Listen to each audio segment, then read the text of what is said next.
Okay, Assalamualaikum warahmatullahi taala wabarakatuh dan salam sejahtera, salam UTM Sanjungan Bangsa. Okey, tuan-tuan dan puan-puan, saya Muhammad Adlan selaku moderator program pada pagi ini ingin mengucapkan selamat datang ke program Muzakarah OSHI UTM Kuala Lumpur, siri kedua bagi tahun 2021.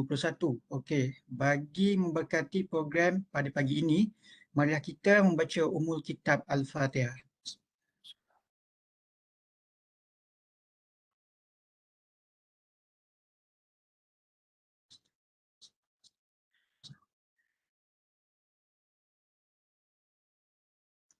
Okey, Alhamdulillah, izinkan saya memperkenalkan seorang penceramah yang dijemput khas untuk berkongsi ilmu pengetahuan dan pengalaman beliau dengan kita semua. Penceramah bagi program pada pagi ini ialah yang berusaha Profesor Madya Dr. Abdul Rahman Abdul Rahim. Beliau merupakan seorang pensyarah di Fakulti Teknologi dan Informatik Razak UTM Kuala Lumpur. Beliau juga merupakan ahli kumpulan pakar bidang ergonomik UTM Kuala Lumpur. Okey, tanpa membuang masa, saya menjemput Yang Berusaha Profesor Madya Dr. Abdul Rahman untuk menyampaikan ceramah yang bertajuk Carpal Tunnel Syndrome, apa yang kita perlu tahu. Silakan Prof. Assalamualaikum warahmatullahi wabarakatuh. Terima kasih Adlan. Lama saya punya slides. Okay, hold on. So kita punya talk hari ni adalah dia sharing lah. Bukan, saya pun bukan expert sangat sebab ni bidang lebih pada medical. Cumanya dalam bidang ergonomik ni kita part of the area dalam ergonomik ni adalah workstation design. Macam mana kita reka bentuk stesen kerja supaya sesuai dengan manusia lah. Kalau dulu manusia kena sesuaikan dengan tempat kerja, tapi dalam ergonomik ni dia terbalik. Macam mana jurutera dia akan reka bentuk sesuatu produk ataupun sesuatu tempat kerja dengan mengambil kira faktor manusia ataupun human factors. Jadi dalam membuat reka bentuk itu, dia perlu melihat limitation yang ada pada manusia lah, more or less. Dan antara perkara yang agak prominent sekarang ini adalah carpal tunnel syndrome, di mana bila kita work from home, most of our time ni kita spend on the screen, typing dan sebagainya. Jadi we don't move that much. Jadi itu yang menyebabkan masalah, not just carpal tunnel, tapi back pain, shoulder pain, headache, kadang-kadang blurry eyes. So these are all the symptoms of masalah kesihatan yang kita hadapi bila kita bekerja dalam jangka masa yang terlalu lama. And apa yang saya nak share ini is basically kenapa berlaku sebegitu dan apa langkah-langkah yang kita boleh ambil untuk mengelakkan daripada ianya berterusan. Dan sebab dia punya kecederaan ini boleh jadi kekal kalau kita tak ambil langkah-langkah pencegahan. Dan walaupun kita boleh ambil medication, walaupun kita boleh buat pembedahan dan sebagainya, tetapi kita tidak akan dapat balik kita punya deria, kita punya kekuatan tangan kita seperti yang asal. So you will lose it forever. Jadi sebab tu it's a simple thing yang kita boleh buat, but dia punya effect is for the rest of our life lah. Okay, saya share saya punya screen dan share. Kalau ada apa-apa soalan boleh terus tanya dan interrupt saya lah, sebab saya ni kalau saya cakap biasanya saya susah nak stop. So I will just keep on talking for 1 or 2 hours. Jadi kalau ada apa-apa soalan, just stop me anytime. Boleh interrupt saya tak kisah. Sebab kita lebih pada sharing kan. Okay, carpal tunnel syndrome, saya tak pasti dalam bahasa Malaysia dia. Jadi yang mula-mula sekali kita kena lihat adalah kita punya sistem saraf. Jadi kita manusia ni, kalau kita tengok gambar yang di sebelah kanan, ada gambar otak dan kemudian kita nampak macam ranting-ranting. Jadi ranting-ranting itu adalah saraf dalam badan manusia.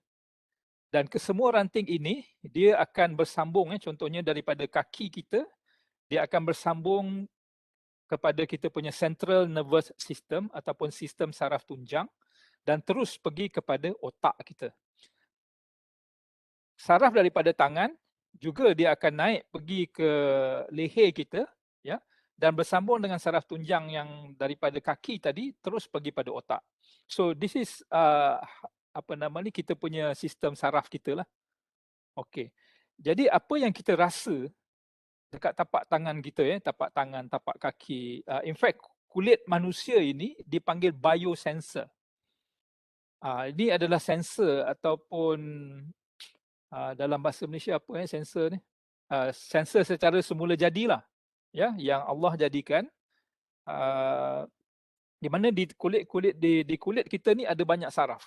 Ya, jadi saraf-saraf yang halus ini tadi, bila kita bersentuh dengan sesuatu objek, sesuatu permukaan, panas, sejuk, ataupun kalau kita terjatuh, kena penampar dan sebagainya. Jadi anything that is acting on the nerve, saraf itu tadi dia akan pick up the signal dan kemudian dia akan convert signal itu tadi, ya, dia akan tukarkan signal itu tadi ke dalam bentuk electrical pulse ataupun dejuntan elektrik.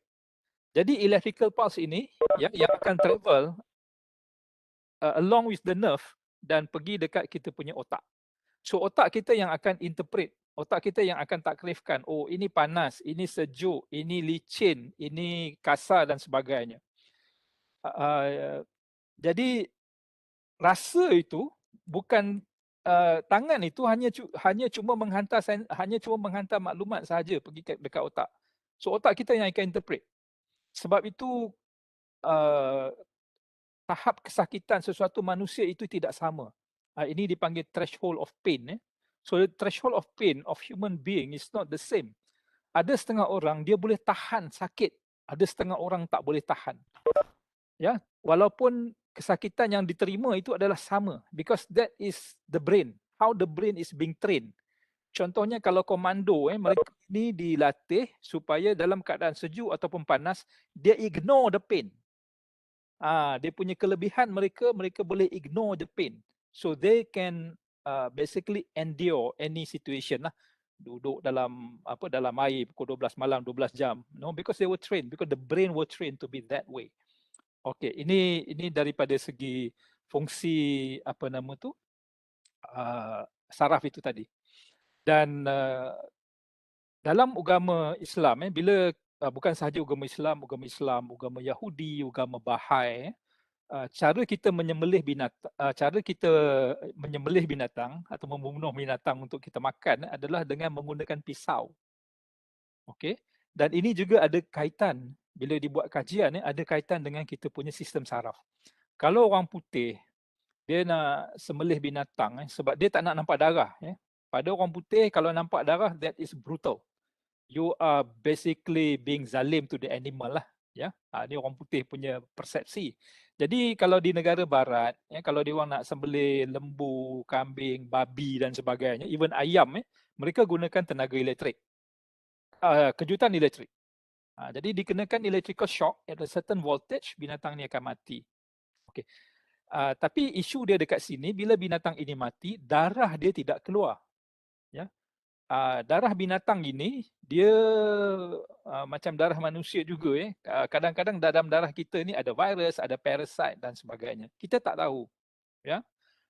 Jadi bila darah ini tidak mengalir keluar, makna darah tu masih ada lagi bersama-sama dengan daging. Jadi dalam agama Islam, that is not considered as clean ataupun hygienic. Jadi the only way to remove the blood adalah melalui cara penyembelihan. Okey. Kalau kita shave, kalau orang lelaki lah, bila kita shave waktu pagi, kadang-kadang kita nampak macam ada luka kan. Kadang kita tak rasa tau. Sebab dia punya shave tu adalah terlalu tajam. Bila kita basuh muka kita, baru terasa, oh sini pedih dan sebagainya kan. Jadi what is kenapa jadi begitu? Okay. Jadi ini menunjukkan kalau pisau itu terlalu tajam, ya, bila dia cut, ya. Jadi saraf dekat kulit itu dia tak boleh detect the signal. So that is why you don't feel the pain. Cuma bila kena air, baru dia ada rasa, baru saraf itu dapat detect the pain. Itu kemudian baru kita boleh rasa sakit. Okey. Jadi secara teorinya, kejap ada orang hantar barang.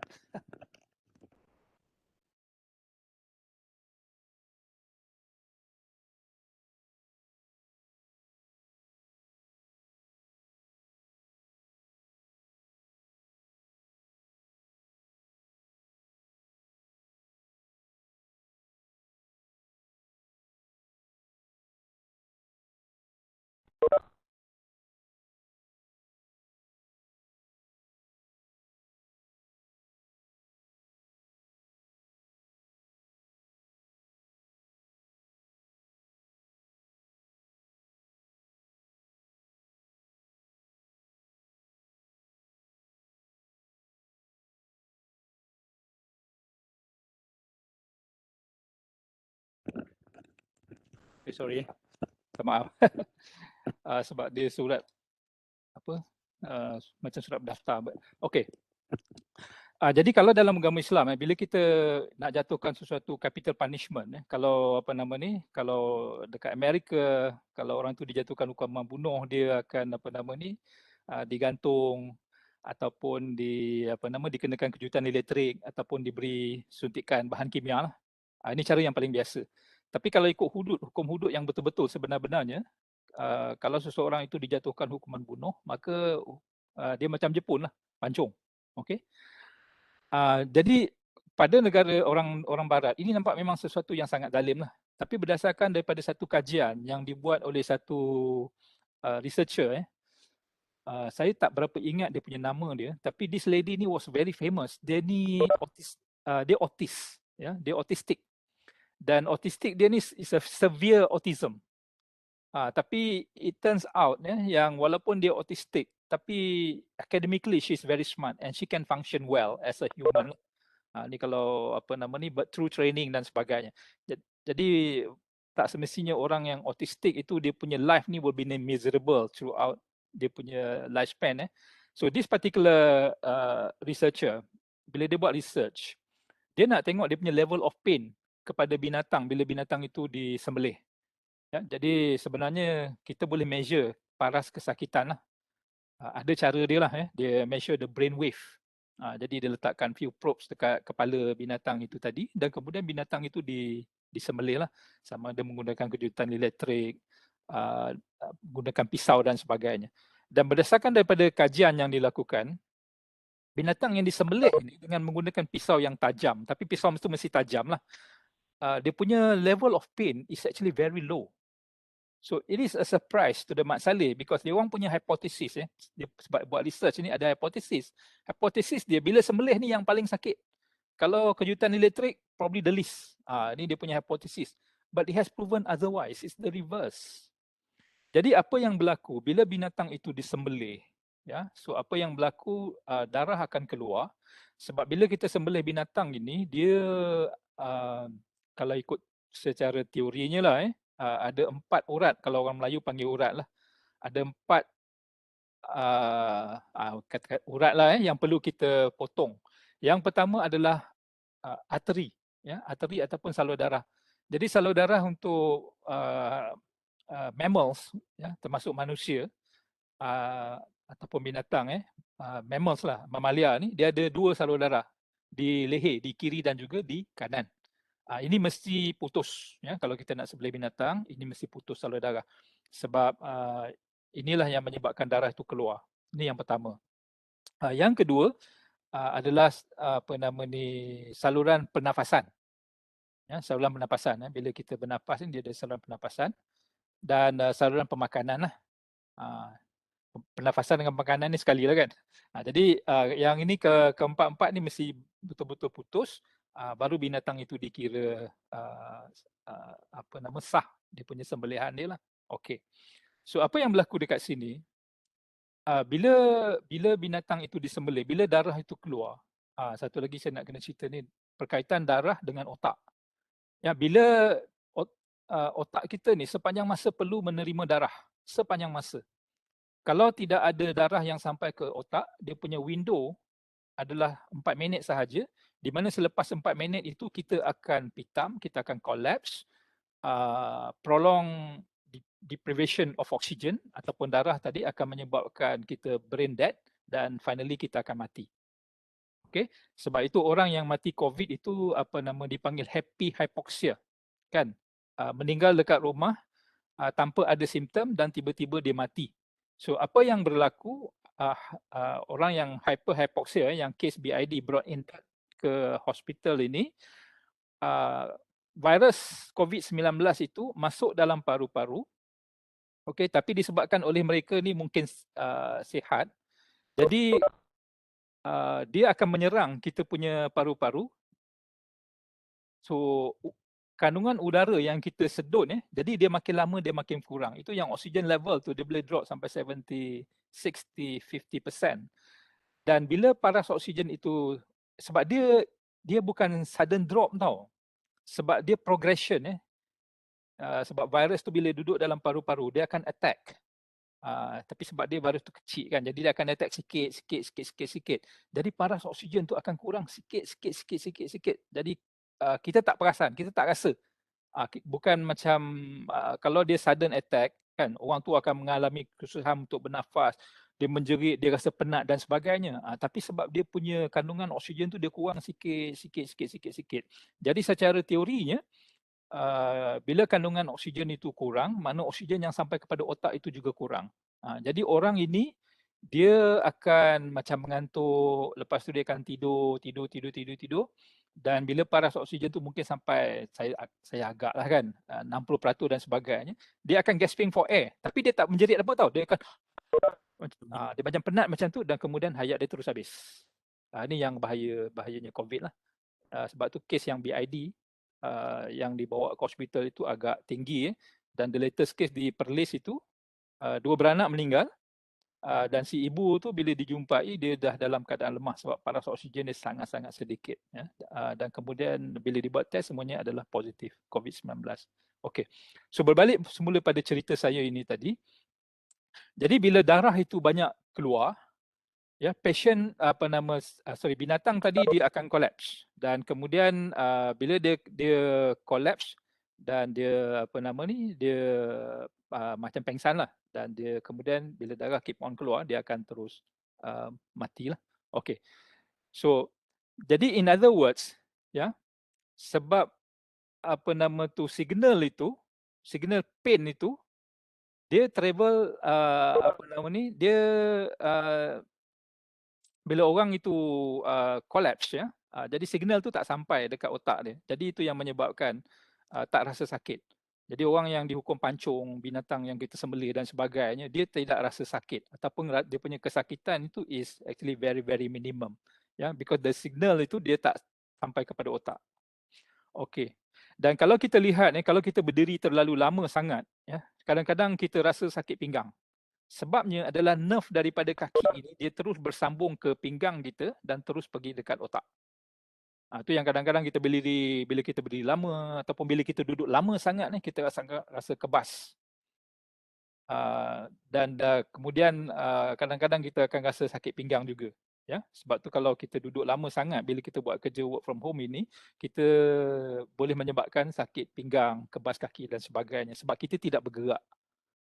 Dan satu lagi bila kita tidak bergerak, darah kita tidak dapat mengalir dengan baik. Jadi itu yang lama kelamaan kita akan menyebabkan kita rasa kebas lah. Okay. Right. Jadi kita punya tulang ini dia ada 3 dia panggil CTL, cervical, thoracic dan juga lumbar.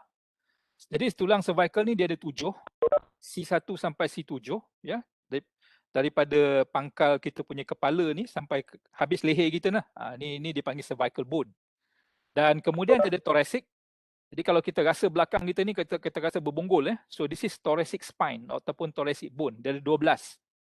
Sama juga dia punya numbering tu daripada atas ke bawah lah. Jadi kalau doktor kata awak punya T1 dengan T2 ni ada problem lah. Jadi kita tahulah thoracic 1 dan thoracic 2. Kita boleh agak dekat mana tulang tu. Dan tulang yang di bawah sekali ini dipanggil lumbar. Jadi lumbar ini dia sampai 5, L1, L2, L3 sampai L5. Jadi kalau orang yang dapat sakit slip disc ya, ataupun sakit pinggang, dia punya disc, saya tak pasti dalam bahasa Malaysia apa, tapi dalam bahasa Inggeris dipanggil herniated disc ataupun slip disc lah. Jadi slip disc ni biasanya berlaku kepada tulang lumbar dan kebanyakannya adalah di antara lumbar 3, L4, L3, L4 dan juga L5. Ada L1 dan L2 but it is quite rare lah. Biasanya dia dekat bawah. Dan satu lagi adalah di antara L5 dan S1 ya. Lumbar 5 dan juga tulang sacrum 1, S1. Dan tulang yang bawah tu S2 tu dia kalau ikut apa nama ni teori orang putih ni kan, ni saya tak ingatlah, manusia ni asalnya kan daripada binatang, itu yang ada coccyx tu ataupun apa nama macam tulang ekor lah. Okey. Jadi di dalam tulang ini ya, dan kita punya central nervous system ataupun sistem taraf tunjang kita adalah sebenarnya di dalam tulang ni. Di dalam Ya, di dalam dilindungi oleh tulang ni. Ya, jadi tulang yang bonggol-bonggol ni sebenarnya melindungi kita punya central nervous system lah. Sebab dia sangat fragile. Okey. Dan di antara tulang ya, contohnya macam L4 dan L5, dia ada disc. Jadi yang menyebabkan slip disc itu bila disc itu tidak berada di tempat dia dan dia terkena pada kita punya nerve. Jadi itu yang akan menyebabkan sakit yang berpanjangan. Okay. Sebab kita punya nerve ni sangat-sangat sensitif. Kalau kita sakit gigi kan, kita punya gigi kita berlubang, jadi udara come into contact with the nerve, itu pun kita dah sakit. Let alone kalau dia direct contact dengan saraf kita, maka kita akan rasa sakit yang berterusan. Okay. Dan kita punya nerve ataupun saraf yang pergi dekat tangan kita ni, dia ada apa nama ni, 4 saraf yang utamalah. Satu ni dipanggil musculocutaneous nerve. Okay. Radial nerve. Radial nerve ni adalah saraf yang akan menghantar signal kepada otak kita, dan saraf ini ataupun nerve ini dia berada di tapak tangan. Ini adalah radial nerve. Ya, jadi kalau kita pegang tapak tangan kita, kita rasa sesuatu kan. Kita peganglah, kita tepuk dan sebagainya. Jadi kita dapat rasa. Jadi yang menghantar signal itu adalah radial nerve pergi pada otak. Okay.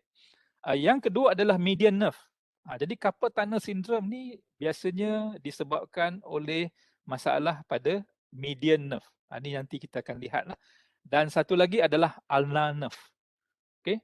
Radial nerve ni dia mengawal 3 jari, 3,5 jari, ibu jari, kemudian jari telunjuk, jari tengah dan jari apa ni jari manis orang putih dia panggil ring finger 3,5 daripada ring finger ni. Ini adalah di bawah median nerve ya. Jadi signal itu dihantar oleh median nerve. Jari kelingking, jari yang kecil ni, dan setengah daripada jari ring finger ni, ini adalah ulnar nerve. Jadi saraf ini dipanggil ulnar nerve ya, yang menghantar signal daripada jari yang kecil ini dan juga kita punya ring finger. Jadi apa nama ni, ini adalah saraf yang menghantar signal pergi kepada otak kita. Okey, saraf 3 ni yang paling penting lah. Okey. Oops. Ini adalah kedudukan median nerve. So median nerve ni dia akan melalui kita punya tulang ulnar ni ya, dan kemudian pergi kepada kita punya tangan kita, jari kita. So median nerve seperti yang kita lihat 3,5 jari. Sebab yang ini dia bercabang 2 ya. Satu pergi kepada jari hantu dan satu lagi pergi kepada jari the ring finger ni lah. Okey. Dan ulnar nerve dia 1,5 jari kelingking yang kecil ni dan juga jari ring finger ni separuh. Okey. Dan radial nerve ni dia pergi kepada permukaan atas tapak tangan kita. Okay. Jadi biasanya masalah kepada tangan kita disebabkan oleh median ataupun ulnar nerve. I would say probably 70% or 80% is median nerve and maybe 20 to 30% is ulnar nerve. Ulnar nerve ni bukan kata tak, it is pernah dia punya kekerapan dia agak kurang lah. Jadi kebanyakan masalah dengan carpal tunnel syndrome ini, semua masalah carpal tunnel syndrome disebabkan oleh median nerve. Okay, kalau ulnar nerve ni dia ada dia punya term dia yang lain lah. Okay. Jadi median nerve, this is the median nerve lah. So dia daripada cervical bone tadi, dia akan turun bawah. So yang inilah. Lalu kita punya muscle dan terus pergi kepada kita punya tangan kita. Right. Jadi tangan kita ni kita ada humerus. Ya. Humerus ni tulang yang besar ni lah. Dan kita ada ulnar. Ulnar ni tulang yang bawah dan yang atas itu adalah radius. Sorry, tadi saya cerita silap. Dan untuk menyambungkan tulang dengan tulang ini dipanggil ligamen. Jadi ligamen ini yang menyambung antara tulang dengan tulang yang lain. Sebab itu kalau orang yang bermain sukan kadang-kadang dia punya ligamen dia terkoyak. Jadi bila ligamen terkoyak dalam keadaan tertentu doktor boleh operate boleh jahit balik, dan kadang-kadang kalau dia punya koyakan itu besar, boleh jahit tapi dia punya prestasi dia tak seperti sebelumnya. Maka ahli sukan tersebut terpaksa retire lah. Disebabkan oleh kecederaan kepada ligamen. Dan biasanya kecederaan itu adalah lebih mudah berlaku kalau kita semakin berumur. Sebab tu kalau kita tengok sportsman by the age of 30 something dia akan retire lah. Contohnya macam Ling Chong Wei kan. Boleh main tak ada masalah tapi dia kalah lah. Sebab dia disebabkan oleh kecederaan yang menghadkan dia punya pergerakan dia. Okay. Right. Dan ini adalah daripada segi anatomi kita punya tangan kita. Dekat pergelangan tangan ini yang dipanggil carpal tunnel. Okay. Kalau dalam istilah biasa dipanggil wrist lah kan. Kalau bahasa Melayu pergelangan tangan. Tapi dalam bidang perubatan dipanggil carpal tunnel. Sebab tu student yang ambil medik ni dia kena hafal semua terms-terms yang pelik-pelik ni. Dia tak boleh pakai pergelangan tangan. Dia kena pakai medical punya term. Sama juga dengan kita punya tulang belakang yang saya tunjukkan tadi kan. Kita kalau orang Melayu ni tulang belakang je kan. Tapi sebenarnya dia ada cervical, dia ada thoracic, dia ada lumbar, dia ada sacrum, coccyx dan sebagainya. Okay. So ini adalah carpal bones. Jadi keseluruhan ini dipanggil carpal tunnel lah. Okay. Jadi kalau di alih bahasa Melayu, tunnel ni macam terowong kan, terowong karpal. Jadi bunyinya mungkin agak pelik lah. Sebab tu kadang-kadang daripada segi translation ini, kadang-kadang kita terpaksa menggunakan istilah bahasa Inggeris sebab mungkin lebih tepat.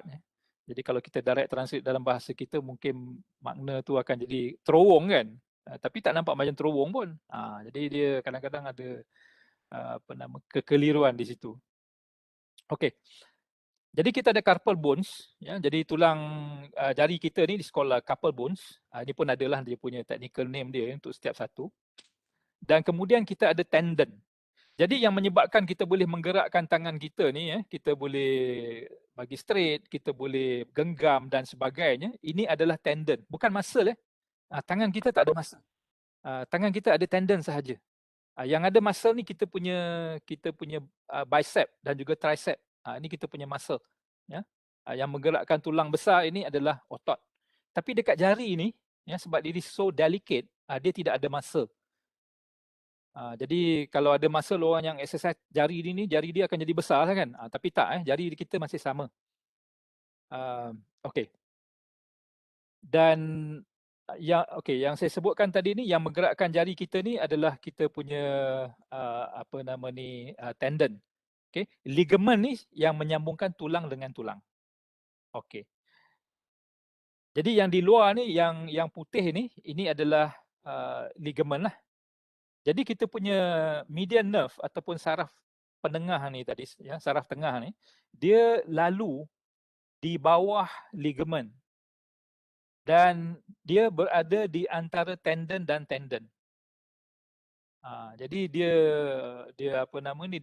share lah Ya, itu mungkin apa nama tu, dia share the tunnel. Agaknya lah itu yang istilah carpal tunnel kan. So they share the tunnel. Jadi dia ada macam, kita boleh bayangkan lah, dia macam banyak kabel lah kan. Jadi di antara kabel-kabel itu adalah median nerve. Yang lain itu adalah tendon. Dan yang menambungkan tulang hujung ke hujung itu adalah ligament. Okey. Jadi bila kita bergerak, bila jari kita bergerak banyak, ya, pergerakan yang berulang-ulang. Jadi ini kadang-kadang dia menyebabkan nerve itu tadi dia apa nama ni, dia membengkak ataupun ada inflammation disebabkan oleh pergerakan yang berulang-ulang. Mungkin juga disebabkan oleh friction ataupun geseran di antara tendon dan juga kita punya median nerve. Ya, jadi bila ada geseran, kadang-kadang bila kita hempap macam ini dalam jangka masa yang panjang, maka akan berlaku inflammation pada kita punya apa nama ni, median nerve. Jadi bila ada inflammation ataupun bila ada seperti bengkak, maka signal ini tadi dia tidak akan sampai 100% kepada otak kita. Ya, bergantung kepada dia punya inflammation dia lah. Kalau severe inflammation, kadang-kadang signal yang sampai tu mungkin 5%, mungkin 10%. Jadi dalam keadaan macam itu, tangan kita akan berasa sangat kebas. Ya, jadi tangan yang kebas ini menyebabkan bila kita menyentuh sesuatu permukaan, kita tidak akan rasa apa-apa. Ya, jari kita akan jadi kebas. Sebab kelebihan tangan manusia ini, bila kita pegang sesuatu objek, kita boleh rasa dia punya grip force dia. Sama ada kita pegang kuat ataupun kita pegang sikit. Contohnya macam kita shake hand, kadang setengah orang shake hand tu dia lembut aja kan. Tapi setengah orang bila shake hand dia genggam kuat sampai sakit tangan kita. Ya. Jadi kita boleh adjust kita punya kekuatan genggaman itu. Ya, sama macam kita pegang telur, ya, kita pegang slow kan. Tapi kalau kita angkat benda yang berat, kita akan grip lebih kuat. Jadi by training, the brain is able to adjust the grip force. Tapi kalau orang yang ada carpal tunnel itu, ya, bila dia pegang, jadi dia tak dapat rasa dia punya kekuatan pegangan itu. Dia punya grip force itu dia tak boleh rasa. Jadi kadang-kadang orang yang carpal tunnel ini bila dia pegang cawan, dia drop cawan tu ke lantai. Sebab dia tak boleh rasa dia punya kekuatan genggaman itu. Okay? Dan kadang-kadang bila dia makan nasi, kalau kita makan nasi, kita boleh rasa kan bila kita pegang daging, kita pegang daging ayam, bila kita cubit ikan untuk kita makan dan sebagainya, kita boleh rasa. Tapi kalau orang yang carpal tunnel ni, dia tak boleh rasa. Sama juga bila kita makan nasi. Kita boleh rasa nasi itu nasi lembut, nasi itu apa nama ni, dia nasi yang keras, nasi put dan sebagainya. Kita boleh rasa. Tapi kalau orang yang carpal tunnel ni, dia pegang nasi lembik ke, nasi tak masak ke, nasi pulut ke, sticky rice ke, dia tak rasa. Kita kalau kita makan pulut kan kita boleh rasa, ni sticky rice kan. Dia melekit-lekit kan. Jadi ini adalah masalah pada orang yang ada carpal tunnel. Dan dia punya kebas itu adalah berterusan. Ya. Sebab signal tu tak sampai dekat kita punya brain. Jadi dia adalah dia punya corrective measures. Kita boleh buat fisioterapi, medication tak dicadangkan, dan in the most severe case, kalau dah tak tahan sangat, maka perlu dibuat operation lah, di mana doktor akan potong, cut kita punya ligament ini untuk freekan kita punya median nerve. Jadi bila dia cut kita punya ligament, maka kita punya kekuatan tangan itu bukan seperti asal lagi. Ya, dan kadang-kadang dia punya sakit itu dia adalah berpanjangan lah. Okey. Dan kadang-kadang bila dipotong itu, dia juga akan menyebabkan kita susah nak genggam kita punya tangan kita. Disebabkan bila doktor cut, bila doktor potong itu, kadang-kadang dia terkena pada kita punya otot dan sebagainya. Jadi walaupun telah pulih, otot tu tak bersambung seperti yang asal, maka dia akan memberi kesan kepada kekuatan tangan kita lah. Sebab tu kalau orang yang lepas operation, apa saja operation, dia tidak akan dapat kesihatan dia seperti yang asal. Dia tak sama. So the moment the knife cut any parts of the body, that's it. Bukan not to say that's it lah. Kita tak akan seperti asal lah. Tapi kalau tak buat operation lagi teruk kan. Tapi yang penting kat sini kita kena tahu cara kita nak cegah. That is the most important thing. Okay. Right. Jadi bila berlaku inflammation dekat sini, jadi saraf ini tadi saya dah mention median nerve ni dia mengawal 3,5 jari. Maka bila berlaku blockage dekat sini dia akan block the signal. Jadi itu yang menyebabkan apa saja yang kita sentuh 3,5 jari ini kita tak rasa. Yang sebab dekat sini dia dah ada inflammation ataupun bengkak lah. Sebab jari kita ni kalau kita lihat slide sini, dia membawa maklumat daripada segi temperature, suhu panas, sejuk, pain, sakit kadang-kadang kita pegang benda yang panas kita rasa sakit. Ataupun kalau kalau kena pukul dekat jari kita kan kita rasa sakit kan. Ataupun satu lagi sweating.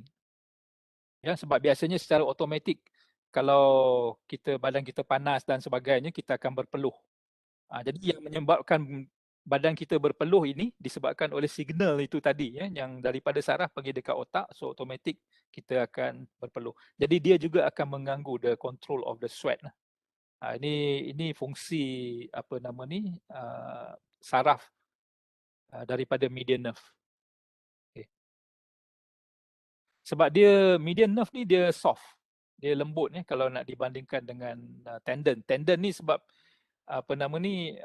untuk menggerakkan jari kita ni, maka tendon tu dia lebih keras lah, dia tak boleh lembut. Tapi saraf ni dia sangat lembut. Sebab tu dia mengalah kepada tendon. Bila tendon ini bergerak banyak sangat, bergesil dengan saraf itu tadi, maka saraf itu akan bengkak. Tendon tak ada masalah, tendon okey.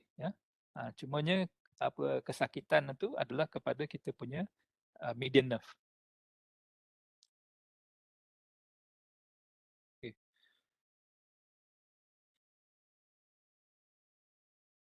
Right. Ini saya dah terangkan tadi secara umum. Right. Dan satu lagi kadang-kadang sebab saraf ini dia bersambung terus pergi ke bahu dan kemudian ke leher kita. So sometimes bila kita buat kerja lama ni, kita rasa macam sakit bahu, kita rasa sakit leher dan sebagainya. Jadi bila kita picit-picit kita punya leher ataupun kita squeeze kita punya bahu ni, kita rasa macam lega. Okay. Dan ini disebabkan oleh saraf kita lah.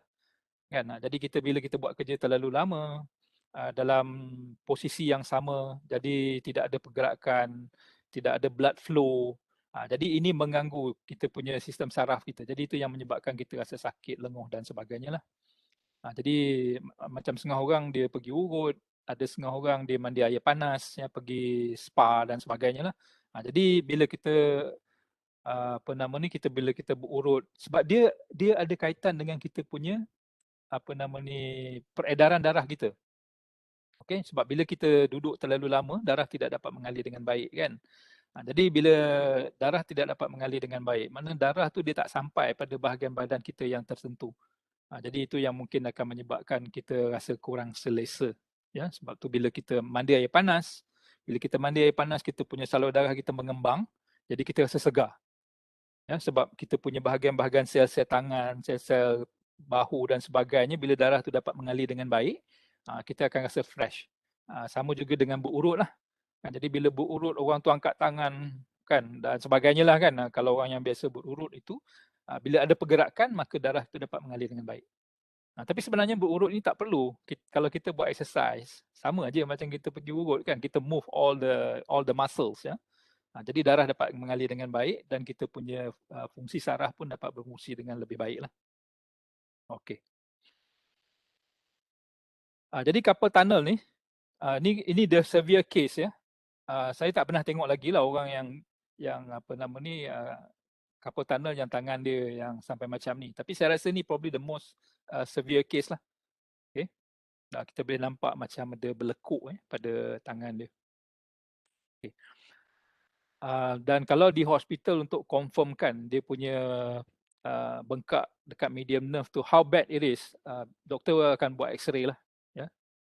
Dia akan X-ray dia punya pergelangan tangan dia, dan daripada situ radiologist akan interpret the results.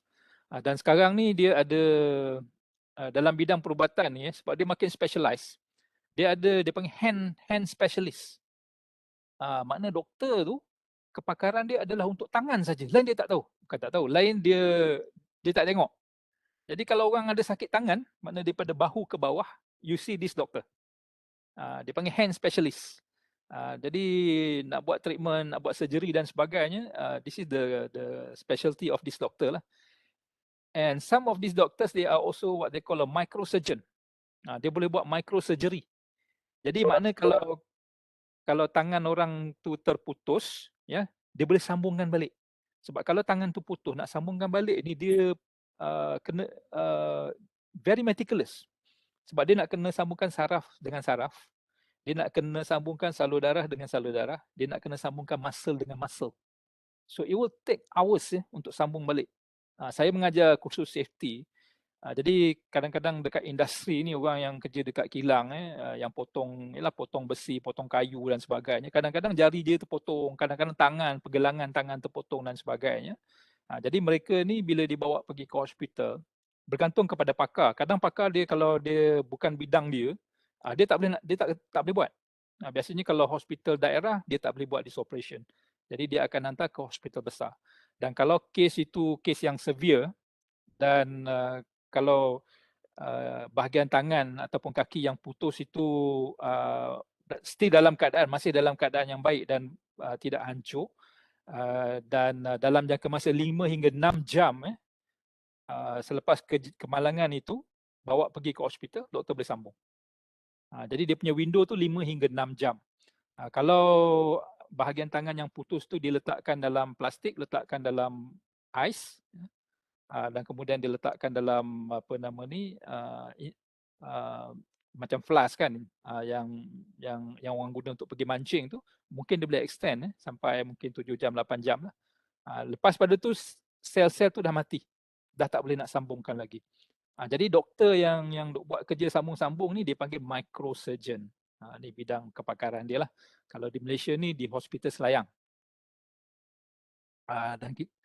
Dan pernah satu masa masuk Guinness World Record sebab ada pasangan budak baru lahir kembar, yang seorang tu normal tapi tangan cacat. Yang seorang lagi physical normal tapi brain dead. Yang seorang ni otak semua biasa normal, cuma tangan aja cacat. So apa yang doktor buat, baby yang brain dead tadi, sebab dia brain dead kan, jadi dia lama-lama dia meninggal lah. Jadi bila dia meninggal, tangan dia ni dipotong. Ya, tangan baby yang meninggal, yang brain dead tadi dipotong dan diletakkan dekat dia punya twin dia yang normal tapi tangannya cacat. Ini adalah the Guinness World Record dan operation ni dibuat di Hospital Selayang. I think the first operation kot dekat Malaysia. Jadi Selayang ni dia memang specialize in this microsurgery lah. Okay. Dan untuk operate tangan ini pun bukan semua doktor boleh buat. Sebab dia memerlukan kepakaran orang yang biasa, sebab dia tahu dekat mana dia punya ligament, dekat mana dia punya tendon dan sebagainya lah. Jadi semua kita tak boleh anggap semua doktor ni dia tahu semua. Tanya soalan. Boleh, please. Okey doktor, macam kalau tangan seorang tu dah putus, ambil daripada donor orang lain ke, memang boleh sambung juga ke? Boleh sambung. Boleh sambung.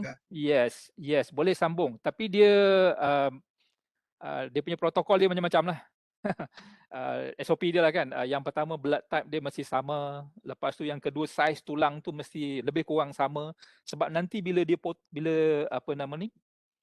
tangan yang putus tadi, bila disambungkan semula, dia punya sum-sum tulang itu dia akan bersambung balik.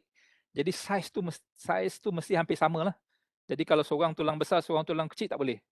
Dan satu lagi, kalau diambil tangan daripada orang yang dah meninggal dunia, okey, dan disambungkan pada orang yang kemalangan itu tadi, most of the times, sebab bila badan kita ni disambungkan dengan sesuatu yang bukan kita punya, badan kita akan reject organ ini tadi.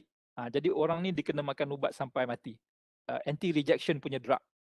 Kalau dia tak makan ubat ni, badan dia akan reject, tangan tu automatik dia akan mati. Lama-lama dia kecut, doktor terpaksa potong balik. Dia jadi kudung balik. Ini pernah dibuatlah operation ni. Kalau dekat US, not to say common lah, tapi pernah buat and very successful. Yang the latest ni, kalau orang yang kecederaan pada muka, kalau kes dekat US ni kadang-kadang yalah, sebab US ni dia kan violent society kan, kalau kriminal tu tembak muka pecah apa semua.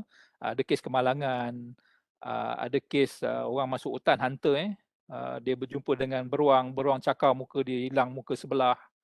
Jadi mereka ini diberi muka yang baru. Mana orang dekat US ni, kita boleh donate kita whole body, dia orang boleh pakai balik. Jadi muka orang yang dah mati ni tadi diambil dan ditampal pada muka orang yang cedera tadilah. Ini pun sama. Doktor bila sambung itu dia kena sambung nerve to nerve, muscle to muscle. So it's a very lengthy operation lah. Dan tak semua orang boleh buat. Dia macam conjoined twins yang dekat Singapura dulu kan. Kan ada kes dekat Singapura, Siamese twin, kepala dia bercantum. Jadi bila doktor operate nak pisahkan dia punya otak tu, dia kena slice nerve by nerve, muscle by muscle. Dia tak boleh potong macam tu je. Dia kena slice satu-satu. Saya pernah tengok interview tu. Jadi doktor tu dia coffee drinker. Jadi dia kata 3 or 4 days before the operation, dia stop drinking coffee. Because when you drink coffee, sometimes it's very difficult kan. Kita punya jari ni kadang-kadang bila kita caffeine tinggi dalam badan kita, kita punya dexterity ni kurang. Kelembutan jari kita tu kurang. Mungkin kita akan macam menggigil. Sebab dia punya operation tu, in fact the operation itself dia pakai magnifying glass untuk dia tengok nerve tu tadi. Tak boleh tengok dengan mata kasar. Tadi jawapan dia boleh, ya, boleh dilakukan. Tapi dia donor tu tak boleh sebarang lah. Dia punya blood type dia mesti sama. Lepas tu dia punya dia punya size tangan tu mesti sama. Dan ada beberapa kriteria yang lain lah. Tapi jawapan dia memang boleh. Ya, memang boleh. Okay. Right. Dia biasanya kalau berlaku inflammation, dan kalau inflammation itu berterusan dan sakit, kalau pergi ke hospital, biasanya lah untuk mengurangkan, the quickest way to reduce the inflammation adalah dengan menggunakan operation. Jadi doktor akan cut aja, just to reduce the inflammation. Sebab kalau nak bagi drug, boleh ada anti-inflammatory drugs, tapi masa tu mungkin agak panjang. Dan satu lagi, kalau di overdose dengan this anti-inflammatory drug ni tadi, ya, lama kelamaan mungkinlah dia akan boleh menyebabkan kerosakan pada kidney ataupun pada kita punya liver. Jadi the quickest way adalah melalui operation lah. Sama juga macam carpal tunnel ni, kalau severe sangat ni kita dapat lihat ni jari dia macam bengkak kan. So doktor just cut. Okey. Ini bergantung pada doktor jugalah. Doktor ni biasanya mereka ni dilatih untuk assess the situation. Sebab tu kalau kita tengok movie perubatan ini, rancangan-rancangan yang ada berkaitan dengan perubatan, bila masuk dekat emergency room, the first aider tadi dia akan bagi information. Patient age 36, blood type O, blood pressure 190 bla bla bla kan. Jadi dia akan bagi information, kemudian doktor akan buat assessment. Okay. Dan based on the assessment, baru dia akan take proper treatment lah. Sebab tu kalau kita demam, doktor akan tanya macam-macam, kan berapa hari dah demam, ada sesama ke tidak, apa semua. Jadi dalam kepala dia tengah buat assessment tu. Jadi kemudian baru dia boleh recommend medication. Right. Jadi akibat daripada carpal tunnel syndrome ni tadi, dia punya simptom dia, pain, tingling, kita rasa macam semut-semut. Kadang-kadang jari kita ni, dia macam clumsy lah, kita nak pegang pun dia macam susah nak grip, ya. Sometimes weakness, tergenggam dia tak kuat. So ini adalah simptom daripada carpal tunnel syndrome. Dan kadang-kadang kita nak buka botol, penutup botol pun kita rasa macam susah. Ya, ini yang severe case. Sometimes even nak button baju pun, you will have some kind of difficulty. Jadi ini adalah berkaitan dengan saraf. Or even in some cases, even turning the keys. Ya, kita nak buka kunci pintu pun kita jadi clumsy. Nak masukkan pun melambat. Nak buka pun mungkin tak kuat. Ini adalah simptom carpal tunnel syndrome lah. Okay. Right. Dia ada lagi sakit pada tangan kita ni. Satu dipanggil osteoarthritis. Ini nak bedakan lah antara osteoarthritis, rheumatoid arthritis dan juga carpal tunnel. So these are 3 different things. Dia punya rawatan dia juga adalah 3 rawatan yang berbeza. Dia tak sama. So saya terangkan satu-satulah. Kalau osteoarthritis, dia antara tulang dengan tulang, dia ada cartilage. Ya, kalau kita siang ayam, kita tengok tulang dekat hujung tulang tu dia ada warna putih. Yang putih itu adalah cartilage.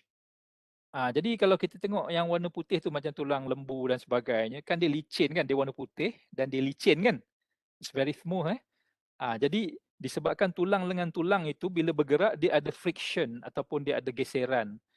Jadi secara semula jadi Allah jadikan kita punya cartilage tu dia dia licin to reduce the friction, untuk mengurangkan geseran. Okey. Dan satu lagi antara tulang dan tulang juga ada liquid. Dipanggil synovial liquid synovial fluid. Jadi fungsi liquid ini juga adalah untuk mengurangkan geseran. Sebab itu kalau orang yang berumur biasanya ini secara umum lah 50 ke atas, ya, tapi tak semestinya 50, kadang-kadang orang 40 lebih pun dah ada. Bila dia buat pergerakan yang aktif, contohnya berlari ataupun dia hiking, ya, not much cycling, biasanya yang menggunakan kaki lah, hiking ataupun running, dia akan rasa sakit dekat dia punya lutut. Jadi ada beberapa sebab. Boleh jadi disebabkan oleh arthritis ataupun satu lagi boleh jadi disebabkan oleh fluid yang dekat joint tu dia dah berkurang. Jadi bila berkurang mungkin kita terpaksa makan certain supplement untuk pulihkan balik. Ya, jadi dia ada 2 suplemen. Satu dipanggil glucosamine. Tapi kalau glucosamine ni sebab namanya pun gluko kan. Jadi dia ada glukos, dia agak kita makan tak rasa manis lah, tapi dia ada kandungan glukos. Jadi kalau orang yang ada risk of diabetes tak dicadangkan untuk makan glucosamine. Tapi kalau kita punya sugar level below 6, then it's okay untuk kita ambil glucosamine. Sebab glucosamine ni akan not to say, macam pulihkan balik lah kita punya liquid, something like that lah. So that is the function of the glucosamine. Ya. Dan satu lagi, kalau orang yang saya kata tadi, kalau dia diabetic kan, dia tak boleh makan glucosamine, mungkin dia kena makan collagen. Jadi ini untuk mengurangkan kesakitan kepada kita punya joint. Dan sampai bila nak makan? Sampai bila-bila lah. Okay. Right. Jadi osteoarthritis ini, bila kita semakin berumur, dia start to crack. Dia dah ada retakan. Dan lama-lama, ya, ini cartilage yang baik, dan lama kelamaan bila dia ada crack dan kemungkinan dia akan haus. Jadi kehausan itu yang akan menyebabkan osteoarthritis. Okey, kehausan pada kita punya cartilage. Okey. Kalau rheumatoid arthritis, kita nampak dalam gambar ni, ya, rheumatoid arthritis ni dia tak berlaku pada semua joints, tapi kalau osteoarthritis semua joints sakit. Yang ini berlaku pada joint yang tertentu sahaja, ya, dan dia lebih bengkaknya lebih teruk. Ini disebabkan oleh dia punya fluid ataupun cairan dekat dia punya joint sini, dia dia berkumpul. Fluid ini berkumpul. Dan ini kita lihat seorang pesakit yang mana kita nampak dia punya joint ni dia macam bengkak kan kat sini kan. Sini dia membengkak. Begitu juga di sini. Maka dekat yang menyebabkan bengkak itu bila dia fluid itu berkumpul. Jadi biasanya rawatan kalau pergi ke hospital, doktor akan cocok macam jarum tu dan kemudian dia akan suck the fluid out lah. Jadi bila fluid tu dah disedut keluar, maka akan kurang rasa dia punya sakit dia lah. Jadi ini adalah rheumatoid arthritis. Okey. Dan yang satu lagi carpal tunnel lah yang kita duk discuss. Yang inilah kan. Jadi tangan kita ni tiga penyakit yang paling biasa lah. Osteoarthritis, di mana berlaku kehausan pada kita punya cartilage. Rheumatoid arthritis berlaku accumulation of synovial fluid, pengumpulan synovial fluid ataupun cecair synovial ini dekat kita punya joint. Dan satu lagi carpal tunnel lah. pada pergelangan tangan kita. Okey, ni carpal tunnel ni biasanya disebabkan oleh pekerjaan. Jadi bukan saja setakat menaip, jadi orang yang buat kerja yang berulang-ulang. Kalau dekat construction ni, apa nama ni, dia panggil bar bender. Kan, jadi orang yang duk ikat kerangka besi ni, sebab dia gunakan daya, dan satu lagi dia kena pusing. Dia ada daya kilas, ya. Jadi bila kena pusing itu yang menyebabkan satu hari mungkin beratus kali dia buat, kalau satu minggu dah beribu kali. Jadi itu yang menyebabkan bengkak pada dia punya carpal tunnel dia. Dan bila ada pergerakan friction. Okey. Jadi faktor-faktor lain lah yang boleh menambah teruk carpal tunnel ini, seperti orang yang ada diabetes, orang yang ada thyroid, rheumatoid arthritis, ini yang saya dah terangkan tadi lah. Kalau fizikal ni daripada segi kerja kita.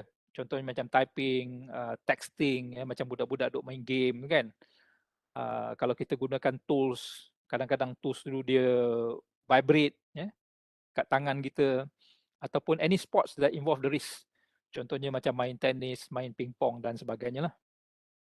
Okey. Satu lagi contoh, apa nama ni, orang yang naik motor. Kalau kita naik motor kapcai, jarak perjalanan yang jauh, kita akan rasa kebas pada tangan kita. Ini disebabkan oleh vibration. Okey. Juga boleh menyebabkan apa nama, carpal tunnel lah. Right. Jadi tangan kita ini, kalau kita lihat gambar ini adalah dia punya neutral position. Kalau kita bengkok ke atas ataupun ke bawah, this is not neutral anymore. Kalau once in a while, is okay. Katalah orang nak menari zapin setengah jam, tak ada masalah. Tapi kalau kita suruh dia menari zapin 8 jam satu hari, maka dia akan sakit. Macam kita lah. Kita kalau kita menaip sekejap, tak ada. Risiko tu sangat kurang. Tapi kalau kita buat kerja depan komputer menaip sampai 7 jam, 8 jam kan. Jadi lama kelamaan itu yang akan menyebabkan carpal tunnel. Sebab kadang-kadang bila kita menaip tu, tengok kepada cara kita menaip lah. Nanti saya akan share slides. Cara menaip yang betul. Okey. Jadi bukan saja orang yang bekerja dekat pejabat, macam ini kilang Foxconn di China. Jadi kalau kita pakai Apple punya device, tak kisahlah smartphone ke apa benda ke, kebanyakannya dibuat dekat China. Sebab dia very labor intensive. Kilang Foxconn di China ni, dia punya pekerja dia 1.2 million. 1.2 juta pekerja yang bekerja di kilang Foxconn.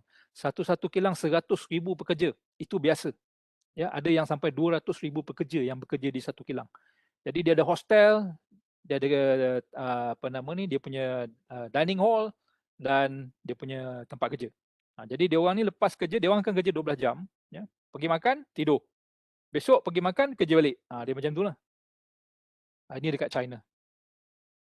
Sebab tu daripada segi labor cost kita tak boleh lawan lah China kan. But labor cost very very low. Lepas tu dia punya volume dia is very big, production volume dia besar. Okay. Ini tangan yang neutral. Jadi kalau kita bengkokkan tangan kita, kita buat pinching dan sebagainya, bukan dalam neutral position, jadi lama kelamaan ini akan menyebabkan carpal tunnel. Sebab kita bergerak, bila kita bergerak macam ini, bergerak macam gini, kita bengkokkan, jadi kita punya tendon itu, dia akan bergeser dengan kita punya median nerve. Jadi geseran yang lama itu yang akan menyebabkan nerve tu tadi dia bengkak ataupun inflammation. Jadi bila ada inflammation, itu yang menyebabkan carpal tunnel. Okey, ini X-ray dia lah. Jadi ini mesin X-ray untuk X-ray carpal tunnel, dan ini adalah dia punya image. Saya tak pandailah nak interpret kan, tapi kalau kita lihat daripada sini, ini adalah dia punya tendon, dia panggil longest tendon, dan yang ini adalah median nerve. Jadi kita nampak ni macam agak besar lah kan, size median nerve tu tadi. Jadi daripada sini doktor ataupun the hand surgeon tadi, dia akan decide the next course of action. Whether there is a real need to do the operation ataupun just buat physiotherapy dan sebagainya lah. Dia kalau orang Cina, biasanya kalau dia dapat carpal tunnel, dia akan buat acupuncture. Ada juga bergantung pada orang. Setengah orang bila buat acupuncture dia rasa okey, lega. Kadang setengah orang dia kata tak efektif. Bergantunglah. Bergantung pada individu. Jadi rawatan ni tak semestinya kalau acupuncture to work for one person, it will work for the rest of the people, no. Sebab dia daripada segi medication ni, dia tak sama antara satu individu dengan individu yang lain. Kita punya badan kita respon pada ubat pun tak sama. Sebab tu kadang-kadang setengah orang ubat ni sesuai dengan dia makan dia terus lega. Kita makan tak lega. Sebab ubat tu tak sesuai dengan kita, maka kita kena switch, cari ubat lain yang sesuai dengan kita punya fiziologi kita. Okey. Jadi daripada segi prevention of CTS, saya akan ambil sampai 11 suku. Lepas tu kita tengoklah sebelah 20 kita akan Q&A lah. Okey. Jadi yang pertama ni kita lebih pada prevent lah. Kan dia dalam safety, keselamatan, kesihatan, environment dalam sekitar dan sebagainya, dia the best action is prevention. Ya, sebab kalau dah berlaku kita nak ambil corrective action, number one is very costly dan yang kedua kita tak akan dapat seperti yang asal. So the best is to prevent. Sama juga orang yang dapat COVID-19 walaupun dia dah pulih, dia panggil long COVID. Ya, saya duk bacalah dekat dalam Facebook kan, yang long COVID ni biasanya masalah yang paling biasa dihadapi adalah kesukaran untuk bernafas. Sebab itu ada patient yang mungkin dah sampai stage 4, lepas tu pulih, balik ke rumah, susah nak bernafas. Jadi bila dia bergerak sikit, dia akan rasa penat. Bila malam, dia tak boleh nak tidur sebab dia rasa macam tak cukup oksigen. Jadi keluarga terpaksa sewa tong oksigen. Ya, jadi waktu malam terpaksa pakai mask oksigen tu. Kalau tidak, dia tak boleh tidur. Ini kesan daripada long COVID lah. Jadi kita kalau boleh, kita tak nak COVID ni. Ya. Sebab dia walaupun pulih, bukan 100%. Bergantung kepada tahap COVID. Ya, kalau tahap 3, tahap 4, mana dia dah buat physical damage to our lung, which is irreversible. Tak boleh nak balik pada keadaan asal balik. Kalau stage 1, stage 2, wallahualam. Saya agaklah kan, mungkin severity dia tak teruk. Mungkin kurang sikit, tapi still kita punya paru-paru tu dah damage. Bila kena COVID saja, dia akan attack paru-paru. Stage 1 mungkin 5% damage. Stage 2 mungkin 10%. Tapi kalau dah masuk stage 3, stage 4, mungkin 30-40%. Jadi walaupun kita dah recover, kuman COVID tu dah tak ada dalam badan kita kan, tapi kita punya paru-paru tu dah 30-40% dah rosak. Dah tak boleh berfungsi dengan baik. Jadi sebab tu kita menghadapi masalah pernafasan. Ya. Sebab tu COVID ni, cannot play. Sebab dulu orang kata tak apa, kena COVID, lepas tu recover you macam dengue kan. You kena dengue, you lega, lepas tu tak ada apa, back to normal, but not COVID. Sebab dengue dia attack darah kita je kan. So once you recover, no more virus in the blood, it's okay. Tapi kalau COVID ni sebab dia menyebabkan physical damage to the lung. That's why we have to be careful lah. So sama juga macam CTS ni kita nak prevent. Jadi how do we prevent? Kalau dekat tempat kerja, mungkin agak senang lah. Kita redesign balik dia punya tempat kerja, workstation dia, alat yang dia pakai dan sebagainya. Tapi kalau kita dah buat kerja dengan komputer, apa benda yang kita nak redesign kan? Tapi ada cara dia, nanti saya boleh tunjukkan. Okey.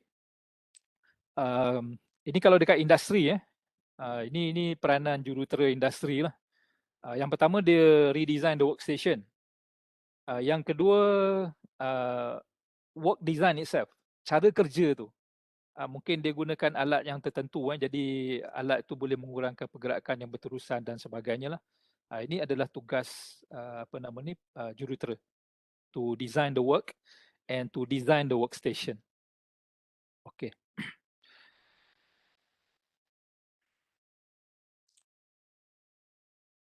Dia avoiding the stress on the wrist. Kadang-kadang dalam kes yang tertentu, mungkin kita satu cara lah, mungkin kita pakai splint. Yang gambar di sebelah kanan itu dipanggil splint. Ini juga satu cara untuk kita mengurangkan daripada kita mendapat carpal tunnel syndrome. Ya. Mungkin kita boleh buat some research dekat internet. Saya tengok memang banyak even dekat Shopee dan Lazada dan sebagainya, ada orang jual company yang jual splint. Tapi kalau kita nak beli, kita baca review dulu. Kalau kita nak beli apa-apa barang online, mesti baca review. Kalau tak ada review, jangan beli. Sebab risiko tinggi. Jadi sama juga macam splint. Ada yang bagus, ada yang tak bagus. Kalau kita nak beli online, kita kena baca review dululah dan kita tengok dia punya feedback. Dan kita feedback pun kena double check. Sebab kadang-kadang company yang jual online ni, kawan dia beli, kawan dia yang bagi feedback. Wah, semua bagus kan. Bila kita bagi tak bagus. Jadi kena tengok dia punya komen tu daripada mana, negara mana. Kalau komen dia katalah produk tu daripada China kan. Yang komen semua daripada China. So mungkin scam lah. Ni risiko kalau beli online. Kalau kita nak beli dekat farmasi, setengah-setengah farmasi mungkin ada jual splint. Kita cakap lah ini untuk carpal tunnel syndrome. Jadi apa nama ni, staff dekat farmasi tu dia know what to suggest to you lah. Okay. Adjust the work area, proper posture. Kita exercise. Sebab dia satu lagi yang penting ni, kalau kita buat exercise, kita punya jari ni kita akan jadi lebih kuat. Dan untuk jari ni dia ada macam-macam exercise kan. Ada yang bola tu kita boleh squeeze the ball. Ada yang grip yang kita boleh gunakan grip tu. Yang ada spring tu kan. So kita boleh adjust the spring force. Jadi sambil duduk tu kita boleh apa nama ni, exercise kita punya tangan kita lah. Jadi ini untuk mengurangkan kita mendapat carpal tunnel syndrome. Right. Sama juga macam orang sakit pinggang kan. Kalau orang yang sakit pinggang ni, exercise yang paling baik untuk orang yang sakit pinggang buat plank. Plank exercise, just normal plank lah, bukan side plank, dynamic plank apa semua tu, itu dah advance kan. Kita just buat normal plank, kalau dapat 30 second I think it's good kan. First time buat susah nak dapat, 5 second pun susah, tak apa kita buat second day kita boleh naik, kita target 10, 15, 20, boleh je buat jadi plank ni dia akan kuatkan kita punya perut kita.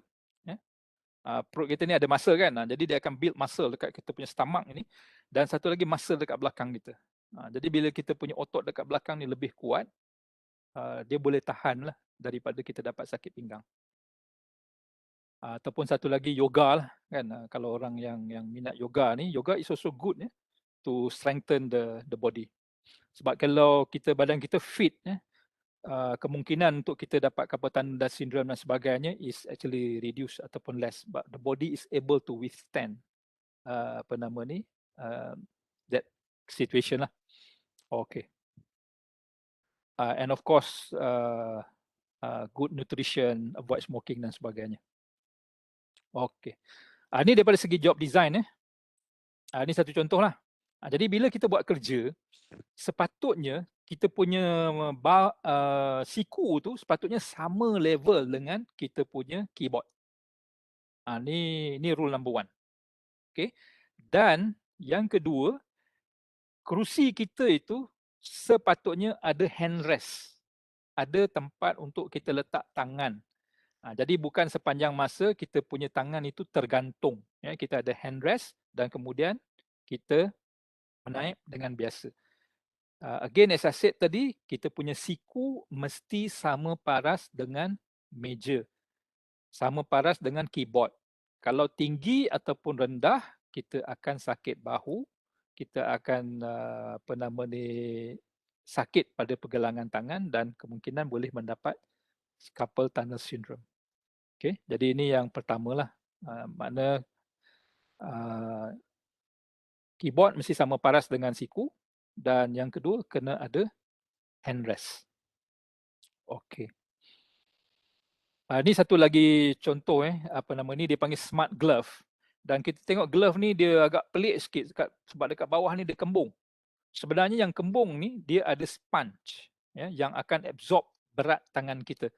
Jadi kalau tangan kita ni bila kita letak atas keyboard, kita sentiasa menekan dia. Kita sentiasa menekan saraf penengah median nerve. Jadi bila kita tekan lama-lama, jadi itu yang akan menyebabkan bengkakan ataupun inflammation ataupun swelling. Jadi bila kita pakai glove yang seperti ini, bila kita letak tapak tangan kita kepada permukaan meja ataupun permukaan keyboard, kalau kita pakai notebook, jadi dia akan menahan ataupun dia akan menyerap berat tangan kita itu tadi. Jadi ini boleh mengurangkan kemungkinan untuk kita dapat carpal tunnel. Okey. Ni macam-macam design lah dia punya wrist support ataupun splint ni.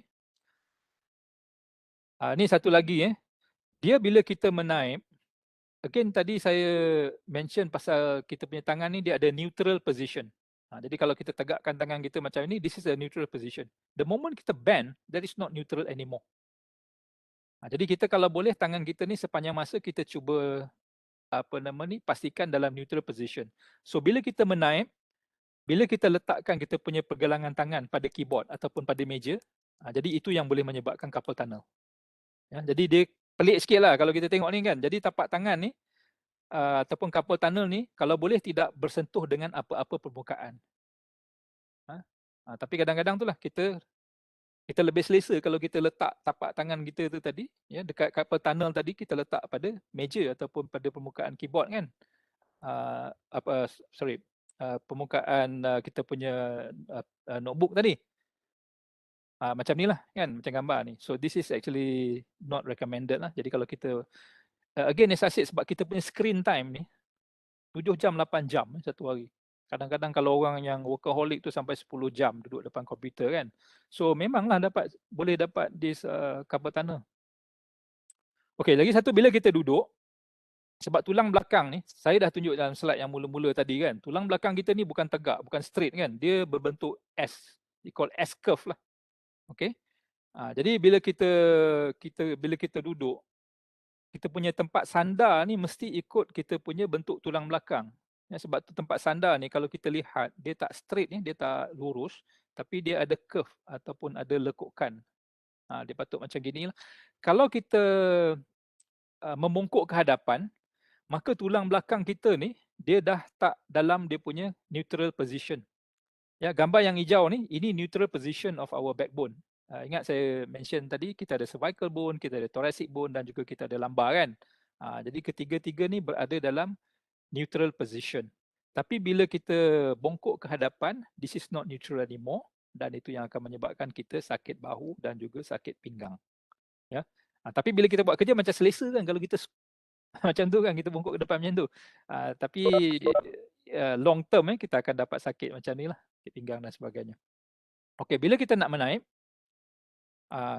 this is again berbalik pada konsep neutral position. Gambar yang ini adalah neutral position. Tapi kalau tangan kita bengkok, kiri ataupun ke kanan kan, bukan dalam neutral position, ini yang akan menyebabkan carpal tunnel. Okey. Sama juga bila kita menaip, sepatutnya kita punya pergelangan tangan ataupun wrist itu tadi tak menyentuh apa-apa permukaan. The moment kita come into contact, kita punya tapak tangan tadi dengan apa-apa permukaan, any surface, lama kelamaan itu yang akan menyebabkan swelling pada kita punya median nerve. Okey. Keyboard juga sepatutnya dia center. Kalau kita tengok tangan yang ini neutral position, tapi yang ni dia bengkok. Bila ada bengkok ni yang akan menyebabkan carpal tunnel. Jadi sepatutnya dia tegaklah. Oops. Okey. Dia ada satu jenis keyboard yang dipanggil ergonomic keyboard.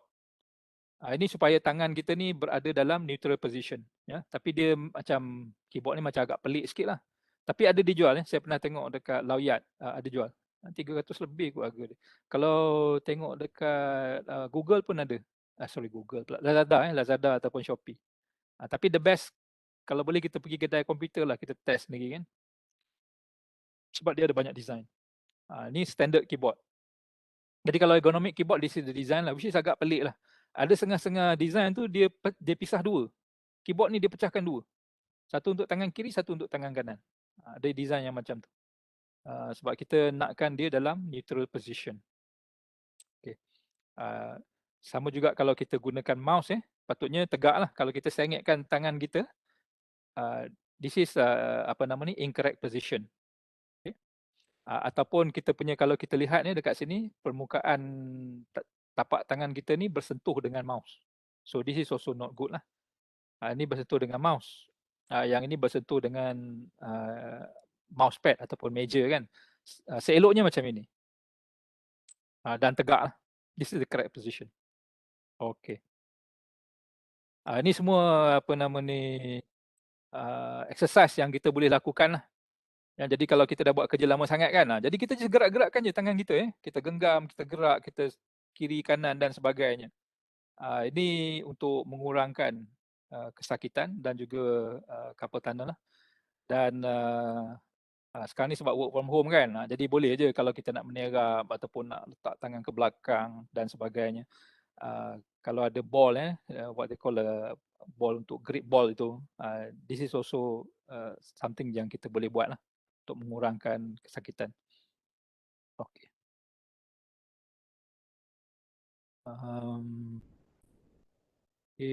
Yang ni dia pakai gelang getah kan. Kita boleh buat juga gelang getah ni, kita letak gelang getah dan kemudian kita kuncup dan kita kembang, kuncup kembang, kuncup kembang. Ni satu lagi cara lah untuk kita exercise kita punya jari kita. Ni satu lagi dia gunakan apa nama ni, taping. Ni mungkin doktor boleh advise lah. Saya tak boleh nak advise apalah kan di luar bidang. Tapi dia ada satu jenis tape yang boleh kita gunakan bila kita buat stretching. And again based on this apa nama ni literature ni, dia mention dekat sini it works 97% of the patient yang ada carpal tunnel bila pakai this kind of tape. Ini acupuncture. So nak kena jumpa acupuncture punya specialist lah sebab dia tahulah kan saraf dekat mana yang dia nak apa nama ni nak cucuk dengan jarum itu tadi. Okay, ini surgical treatment. Jadi kalau surgical treatment, basically doktor akan cut kita punya ligament. Macam ni lah. So mula-mula sekali bila pergi dekat surgeon tu, dia akan tengoklah kita punya jari. Kemudian dia akan tanda dulu.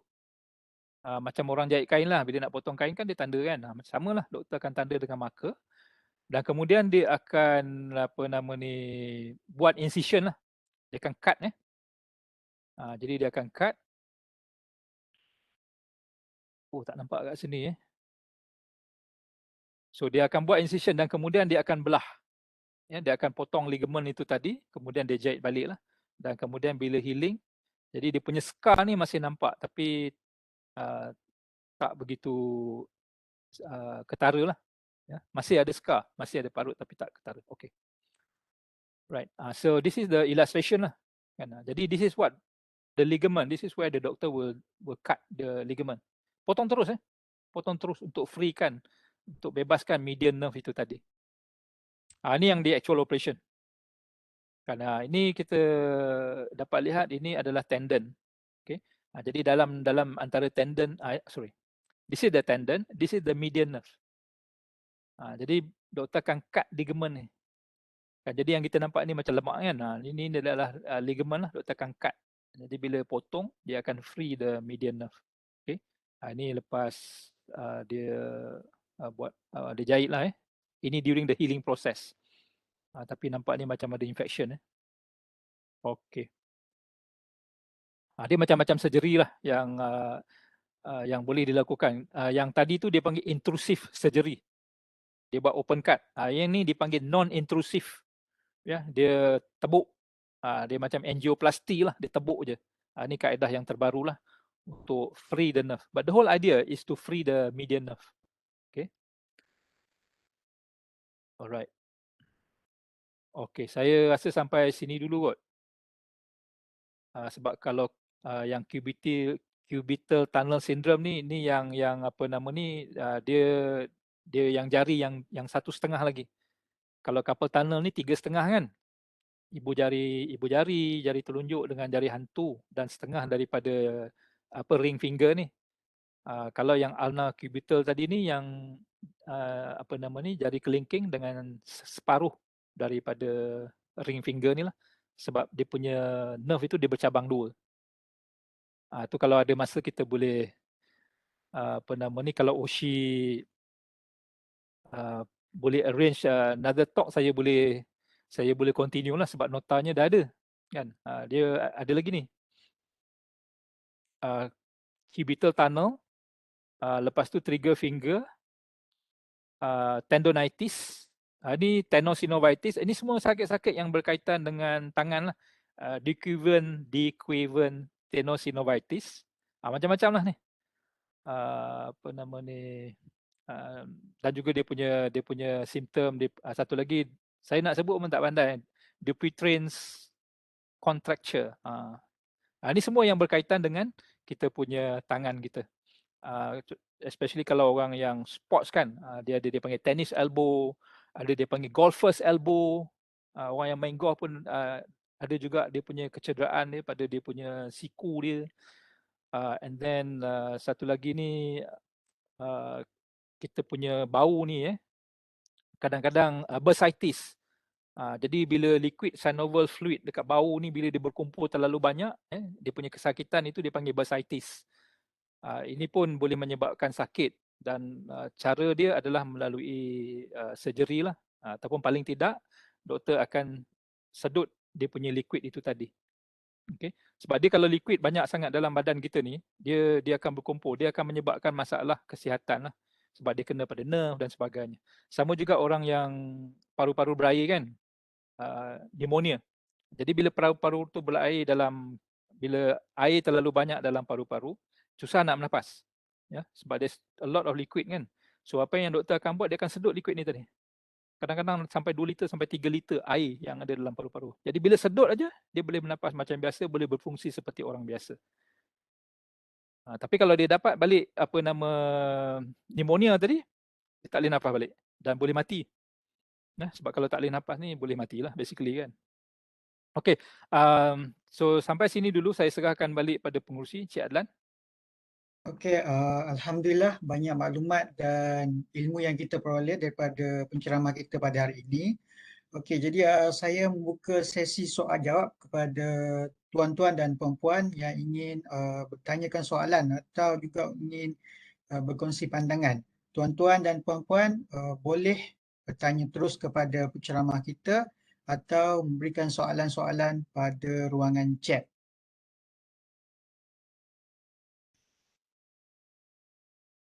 Di samping itu juga saya ingin mohon jasa baik tuan-tuan dan puan-puan untuk mengisi borang pengesahan kehadiran program yang disediakan di ruangan chat bagi mendapatkan mata CPD dan juga e-sijil.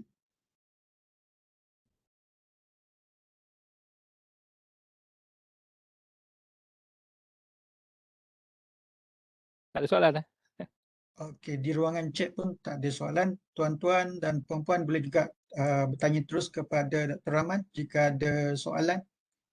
Simple question ke apa-apa yang nak tanya pun boleh terus tanya terus. Tadi ada orang bagi salam tu.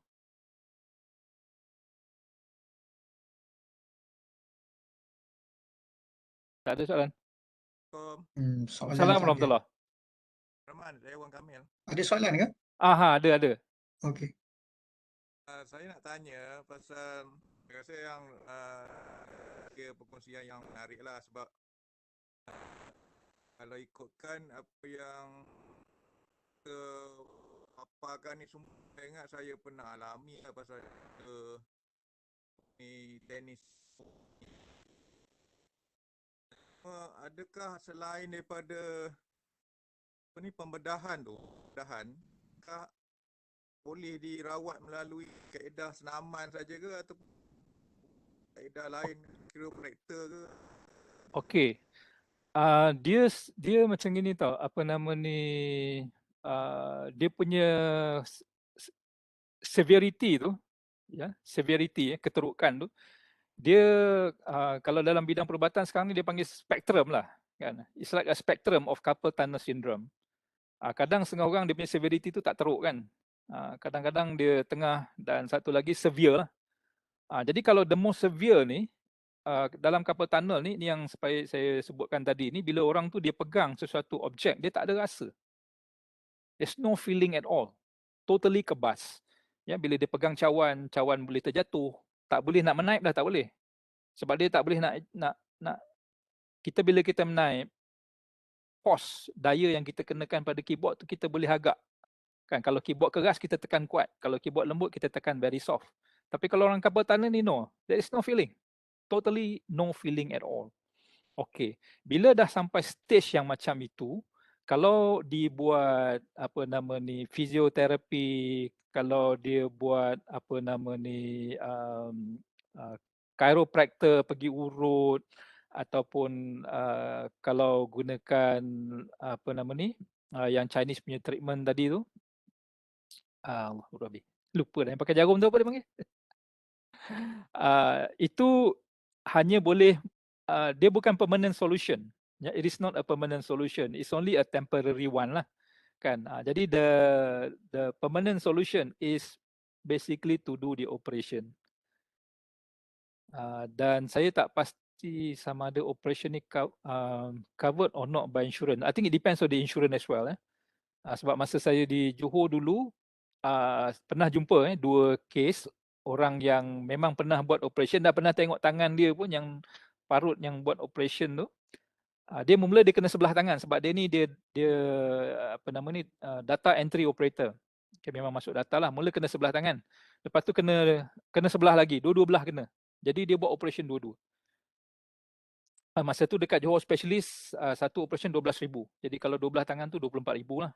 Okey, tapi dia company bayar sebab dia kira sebagai occupational disease yang disebabkan oleh kerja. Bila saya tanya dia, you dapat balik tak 100% you punya apa nama ni sensitivity tangan tadi? Dia kata tak.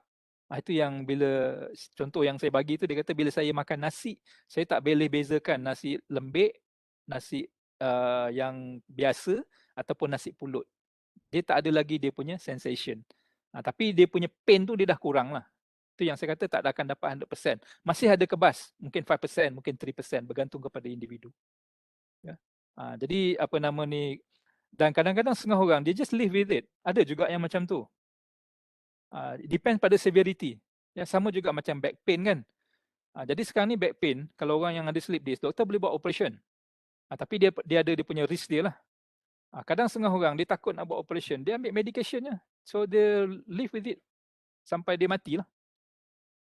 Tapi masalah dia bila kita ambil medication ini, kita punya tolerance to the chemical yang ada dalam ubat tu, dia makin lama makin tinggi.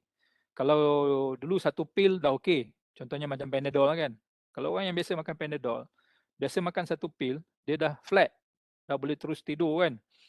Tapi lama kelamaan satu pil dah tak rasa apa, nak kena makan dua. Lama kelamaan dua pun dah tak rasa apa, nak kena makan yang 600. Biasa 500 kan dia punya sukatan, dia kena makan yang 600 yang kuat sikit ataupun yang 650. Sebab kita punya badan ni dia makin lama dia punya tolerance to the chemical tu dia lebih tinggi. Dan bila lagi banyak chemical yang kita consume, yang duk proses chemical ni adalah sama ada kita punya kidney ataupun kita punya liver. Jadi as we age kan, dia punya efficiency tu makin lama dah makin kurang. So kemungkinan kalau dos tu makin lama makin tinggi, dia akan menyebabkan kidney ataupun damage to the liver lah. Tu dia punya kesan kalau kita ambil medication. Jadi the best is not to take medication, ya, sebab dia akan ada long term effect. Anything that is foreign to the body, dia akan ada long term effect. Okay. Saya harap itu menjawab soalan. Acupuncture, sorry, ya, acupuncture. Acupuncture pun dia tak melegakan, dia cuma mengurangkan sakit sahaja. After that, kalau kita keep on working dalam situasi yang sama, dia akan datang balik. Ni dia punya kesan dia lah. Ya, jadi macam kita kan, sebab kita punya cari makan kita memang depan komputer saja. Kita dah tak boleh nak elakkan lagi. Jadi the best is for us to take certain control measures lah. Contoh dia macam tadi pakai glove tu, ataupun kita buat exercise tangan dan sebagainya lah. Okay, ataupun satu lagi cara kita bekerja lah kan, kita try to avoid contact. Kita punya pergelangan tadi ni dengan permukaan yang keras. Kalau terpaksa juga mungkin kita kena beli glove yang saya tunjukkan yang menggelembung. Untuk reduce dia punya tekanan pada kita punya tapak tangan kita. Okey. Okey, Dr. Rahmat. Ada 2 soalan di bahagian ruangan chat, Dr.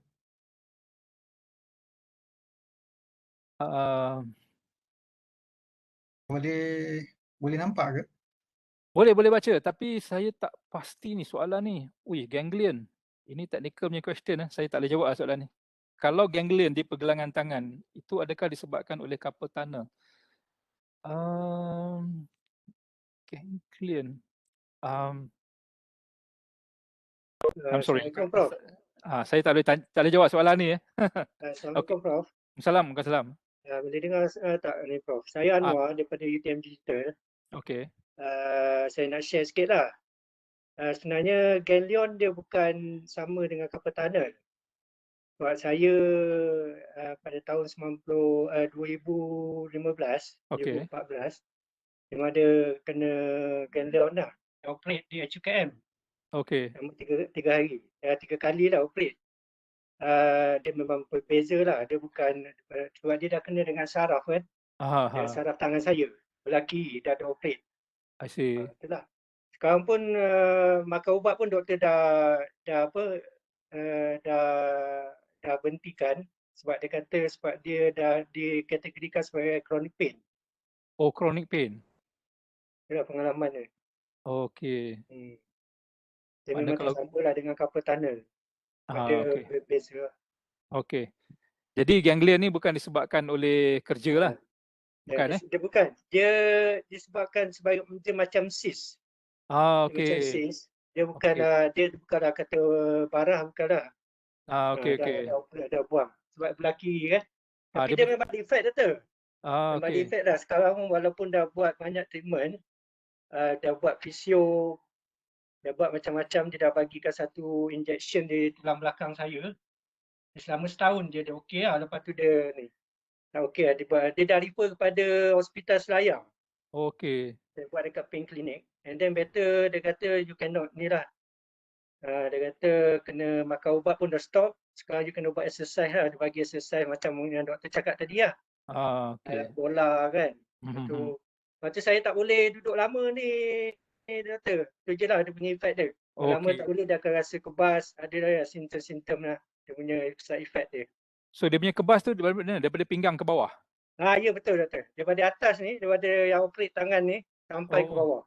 Sampai ke kita punya punggung ni lah akan rasa kebas. Jadi tak boleh drive lama tu kena ni lah doktor. Kena relax lah kan. Tapi kalau berdiri tak apa kan? Berdiri tak apalah. Lama pun tak boleh juga lah. Tapi tak boleh lama berdiri. Macam tu lah. Okey. Sebab dia sekarang ni macam kalau orang dekat UTM Digital kan, sebab memang sepanjang masa depan komputer pun kan. Dia dekat Malaysia pun dah common especially kalau syarikat yang multinational macam Exxon Mobil, Standard Chartered apa benda semua ni. Dia orang pakai meja dia panggil sit and stand table.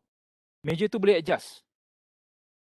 Walaupun data entry operator, dia orang semua dah pakai meja tu. Jadi meja ni dia motorized. Jadi kita boleh adjust dia punya ketinggian dia. Katalah saya sekarang ni sudah buat kerja 1 jam kan. Jadi dah dah rasa sakit pinggang. Jadi kalau saya nak buat kerja berdiri, tak selesa lah sebab meja tu rendah. Jadi sekarang ni kalau sit and stand punya table ni kita boleh naikkan ketinggian meja tu. Sampai pada arah siku kita dan kita boleh buat kerja menaik.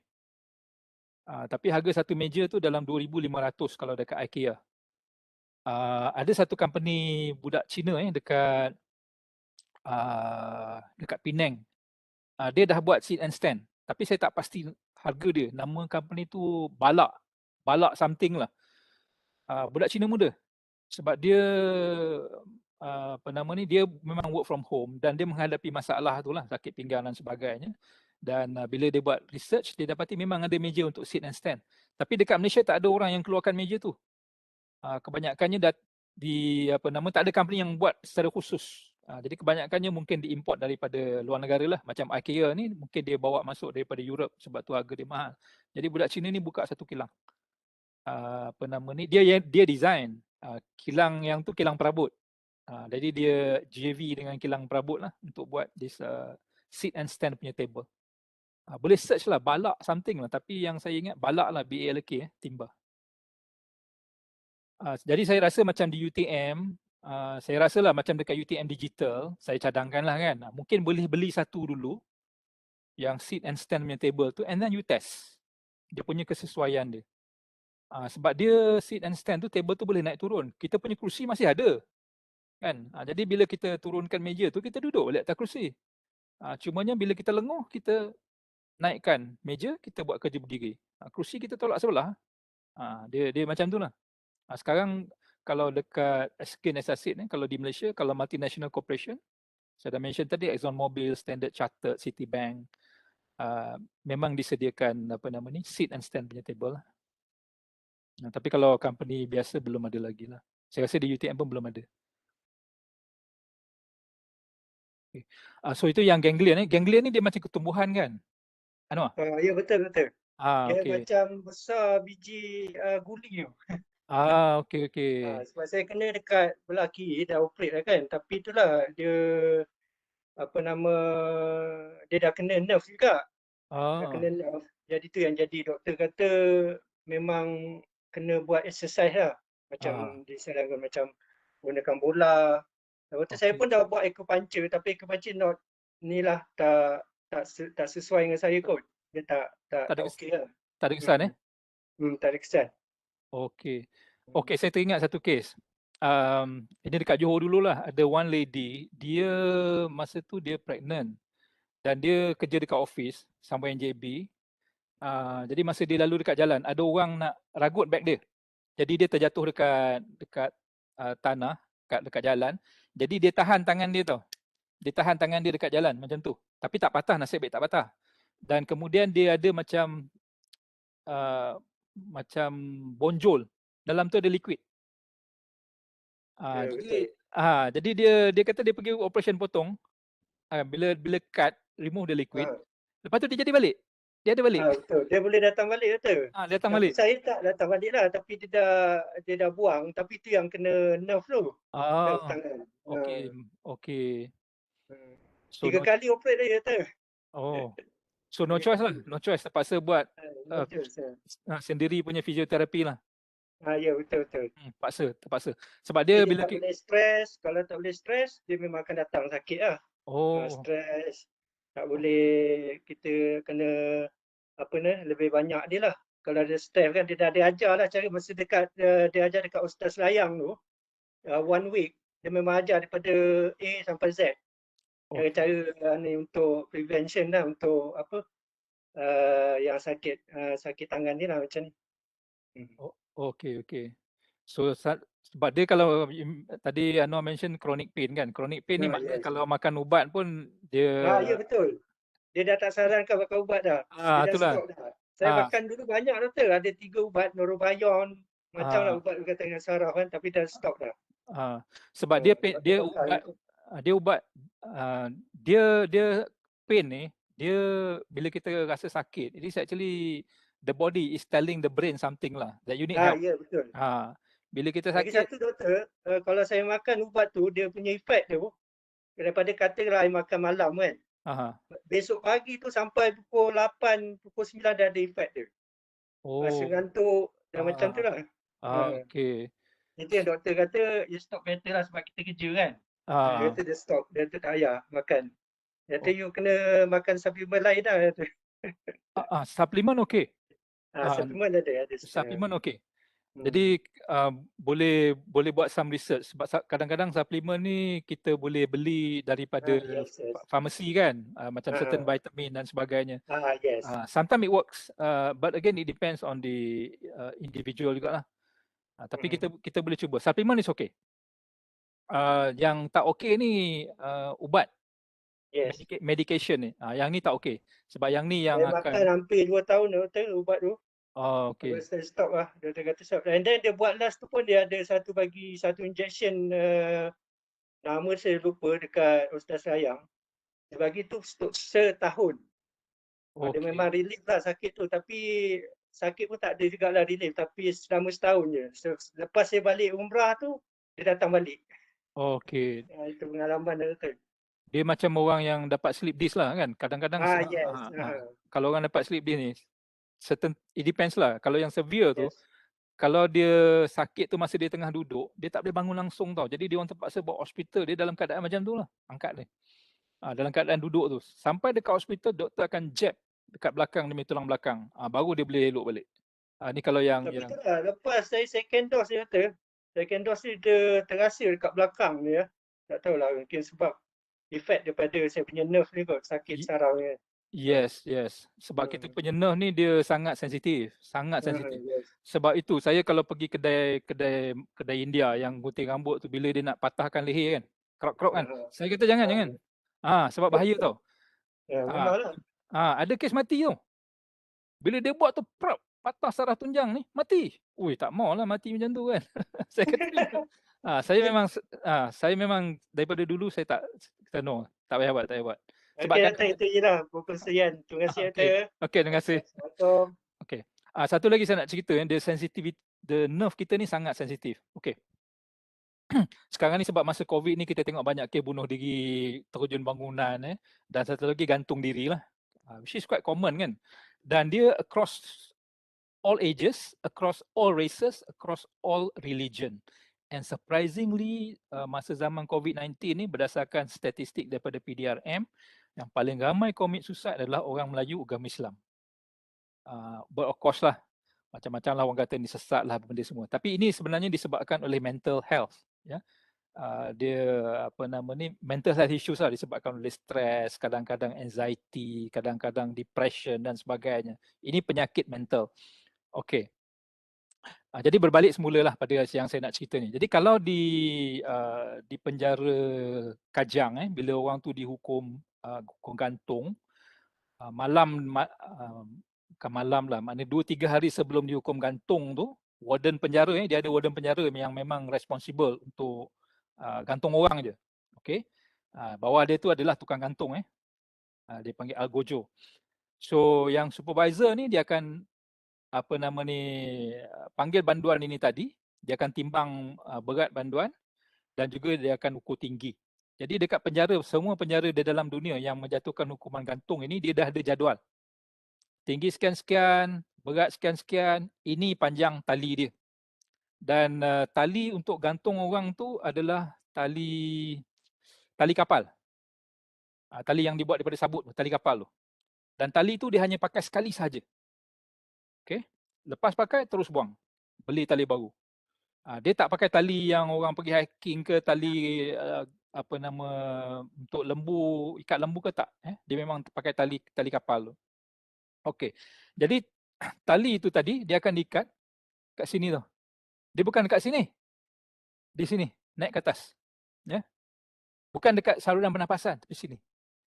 Dan bila orang tu nak digantung, dia akan duduk atas papan macam ni lah. Kan? Jadi bila tukang yang nak gantung tu dapat signal, okey, gantung kan. Jadi apa yang dia buat, dia akan jatuhkan, dia akan tarik dia punya lever. Dia ada macam satu lever. Dia tarik macam gira macam tu lah, tarik ke belakang dan papan tu akan terbuka. Jadi bila papan tu terbuka, automatik orang tu akan tergantung. Jadi yang menyebabkan dia mati, dia punya spinal cord dekat sini patah. Dia akan mati immediate. Kalau orang yang gantung diri, bila dia gantung leher dia yang tercekik. Jadi dia mati dalam keadaan menderita sebab dia tak boleh bernafas. Sebab tu mulut dia akan keluar buih dan sebagainya. Dan kadang-kadang dia macam ginilah, menggelupur. Ni kalau bunuh diri gantung biasa, sebab spinal cord dia tak patah. Kan?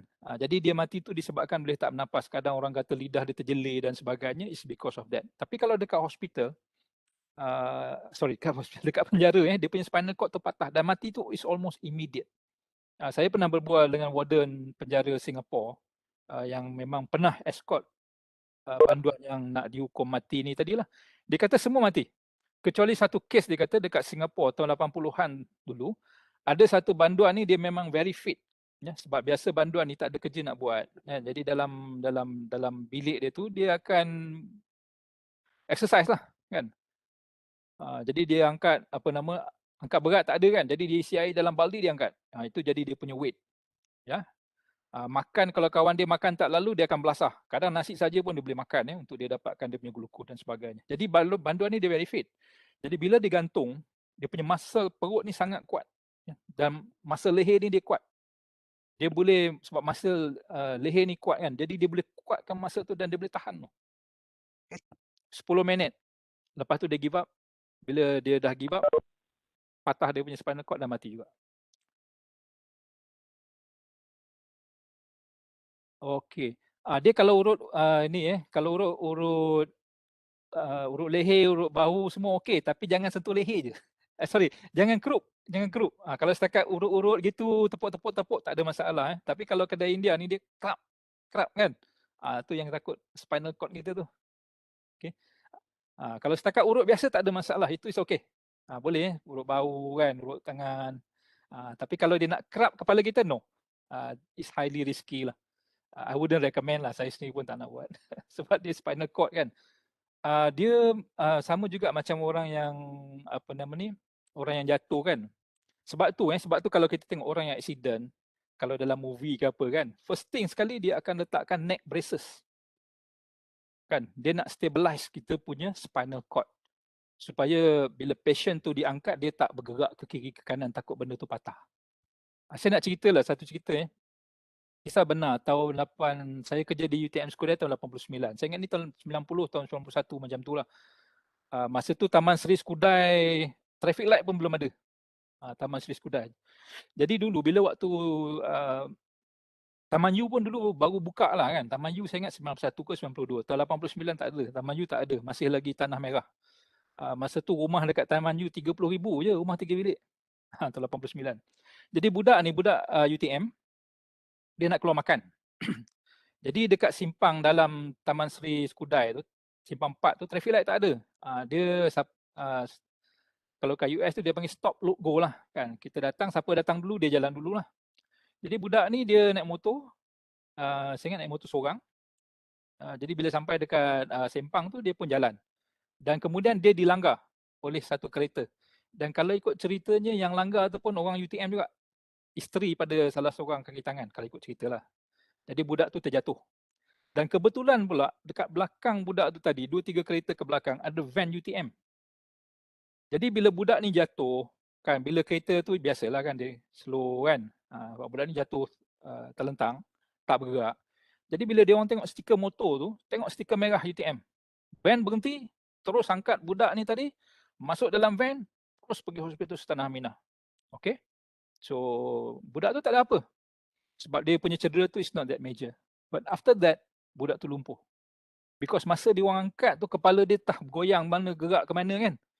Jadi dia punya spinal cord dia dah damage. Jadi dia paralyzed lah from neck downwards. Tak boleh buat apa. Ini satu kes. Kes yang kedua, air terjun Simpang Pulai. Budak UTM juga pergi berkelah. Dia tak macam mana terjatuh dekat air terjun tu, dia ada macam slide licin kan. Pun sama, paralyzed daripada leher ke bawah. Yang tu budak pengurusan, tak silap saya. Ini tahun 80-an, ujung 80-an lah, 89, awal 90-an macam tu lah. Ni di UTM Skudai. Sebab dulu student sana ramai kan. Yang mati kena peti pun ada, 3 orang sekali kena meninggal peti. Budak civil engineering. Budak final year pula tu yang mati tu.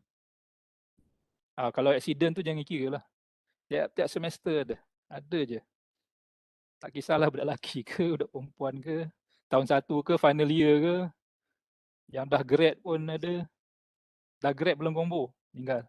Ada accident. Okey, ada persoalan lagi tak? Doktor, mungkin ada satu soalan yang di bahagian chat daripada Puan Suhailah. Kejap Allah. Apa pula? Saya boleh baca ke? Bacakanlah sebab saya ni saya tak pandai sangat ni. Okey. Okey doktor, Puan Suhailah dia tanya ada alternatif lain ke untuk atasi bagi orang yang ada masalah peluh berlebihan di tapak tangan selain buat operation? Okey. Sepanjang yang saya tahu tak ada. Sebab dia disebabkan oleh dekat tapak tangan kita ni, dia ada kelenjar peluh kan. Dia ada terms dia yang digunakan ni. Saya tak ingat hydro apa benda ni. Ada something. Jadi dia punya kelenjar peluh tu seolah-olah macam dia tak boleh nak kontrol dia punya pengeluaran peluh. Jadi itu yang dia punya peluh tu kadang-kadang excessive sweating lah dekat tangan dia. Yang ni yang sepanjang saya tahulah tidak ada kecuali dengan operation lah. Sebab dia it's like macam mechanical punya kerosakan lah. Dia macam tu. Jadi cara nak betulkan adalah melalui surgery. Dia sama juga macam carpal tunnel. It's a mechanical damage to the median nerve. So the only way is to perform surgery lah. Okey Bukan doktor, kapal, kita ada satu lagi soalan daripada Puan Fadila Afzan. Okey, dia tanya sakit kapal tanah boleh merebak ke bahagian bahu yes, ke? yes. Tapi nama dia bukan kapal tanah lah, kapal tanah kat sini je. Tapi sebab nerve tu dia berasal daripada bahu kan. Dia apa nama ni, kalau yalah, dia daripada tapak tangan kita, lalu kita punya apa nama ni, siku kita, lepas tu naik ke bahu, kemudian bersambung dekat kita punya cervical bone pergi pada otak. Jadi sepanjang laluan itu, kita boleh sakit. Cumanya kapal tanah ni dia khusus pada tapak tangan lah, kan, pada pergelangan tangan. Tapi boleh, ya. Nerve yang sama, nerve yang sama boleh. Sebab tu kadang-kadang macam saya pun kan, kadang-kadang kalau menaik lama sikit, not only the wrist yang rasa sakit kan, kadang kita macam bau kan. Jadi bila tekan ni, rasa macam lega sikit kan. Sebab dia saraf lah. Ya.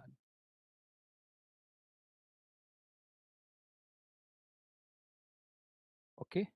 Okey doktor, saya rasa pun di ruangan chat pun dah tak ada soalan. Okey, saya tutuplah kan doktor, boleh? Okey. Okey, alhamdulillah, terima kasih diucapkan kepada Yang Besar Prof. Nadia Dr. Abdul Rahman atas penerangan yang telah diberikan. Okey, tuan-tuan dan puan-puan, dengan ini sampailah kita ke akhir acara. Saya mewakili Urustia Program Muzakarah USHI UTM-KL ingin merakamkan setinggi-tinggi penghargaan kepada Yang Besar Prof. Nadia Dr. Abdul Rahman atas ceramah yang telah disampaikan. Okey, saya juga ingin mengucapkan terima kasih kepada tuan-tuan dan puan-puan kerana sudi menonton dan mengikuti program Muzakarah USHI UTM-KL pada hari ini. Kita akhiri program dengan tasbih kifarah dan surah Al-Nas.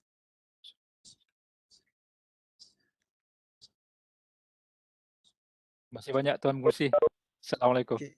Wabillahi taufiq wal hidayah. Wassalamualaikum Terima warahmatullahi kasih wabarakatuh. Tuan Pengerusi dan juga Unit OS.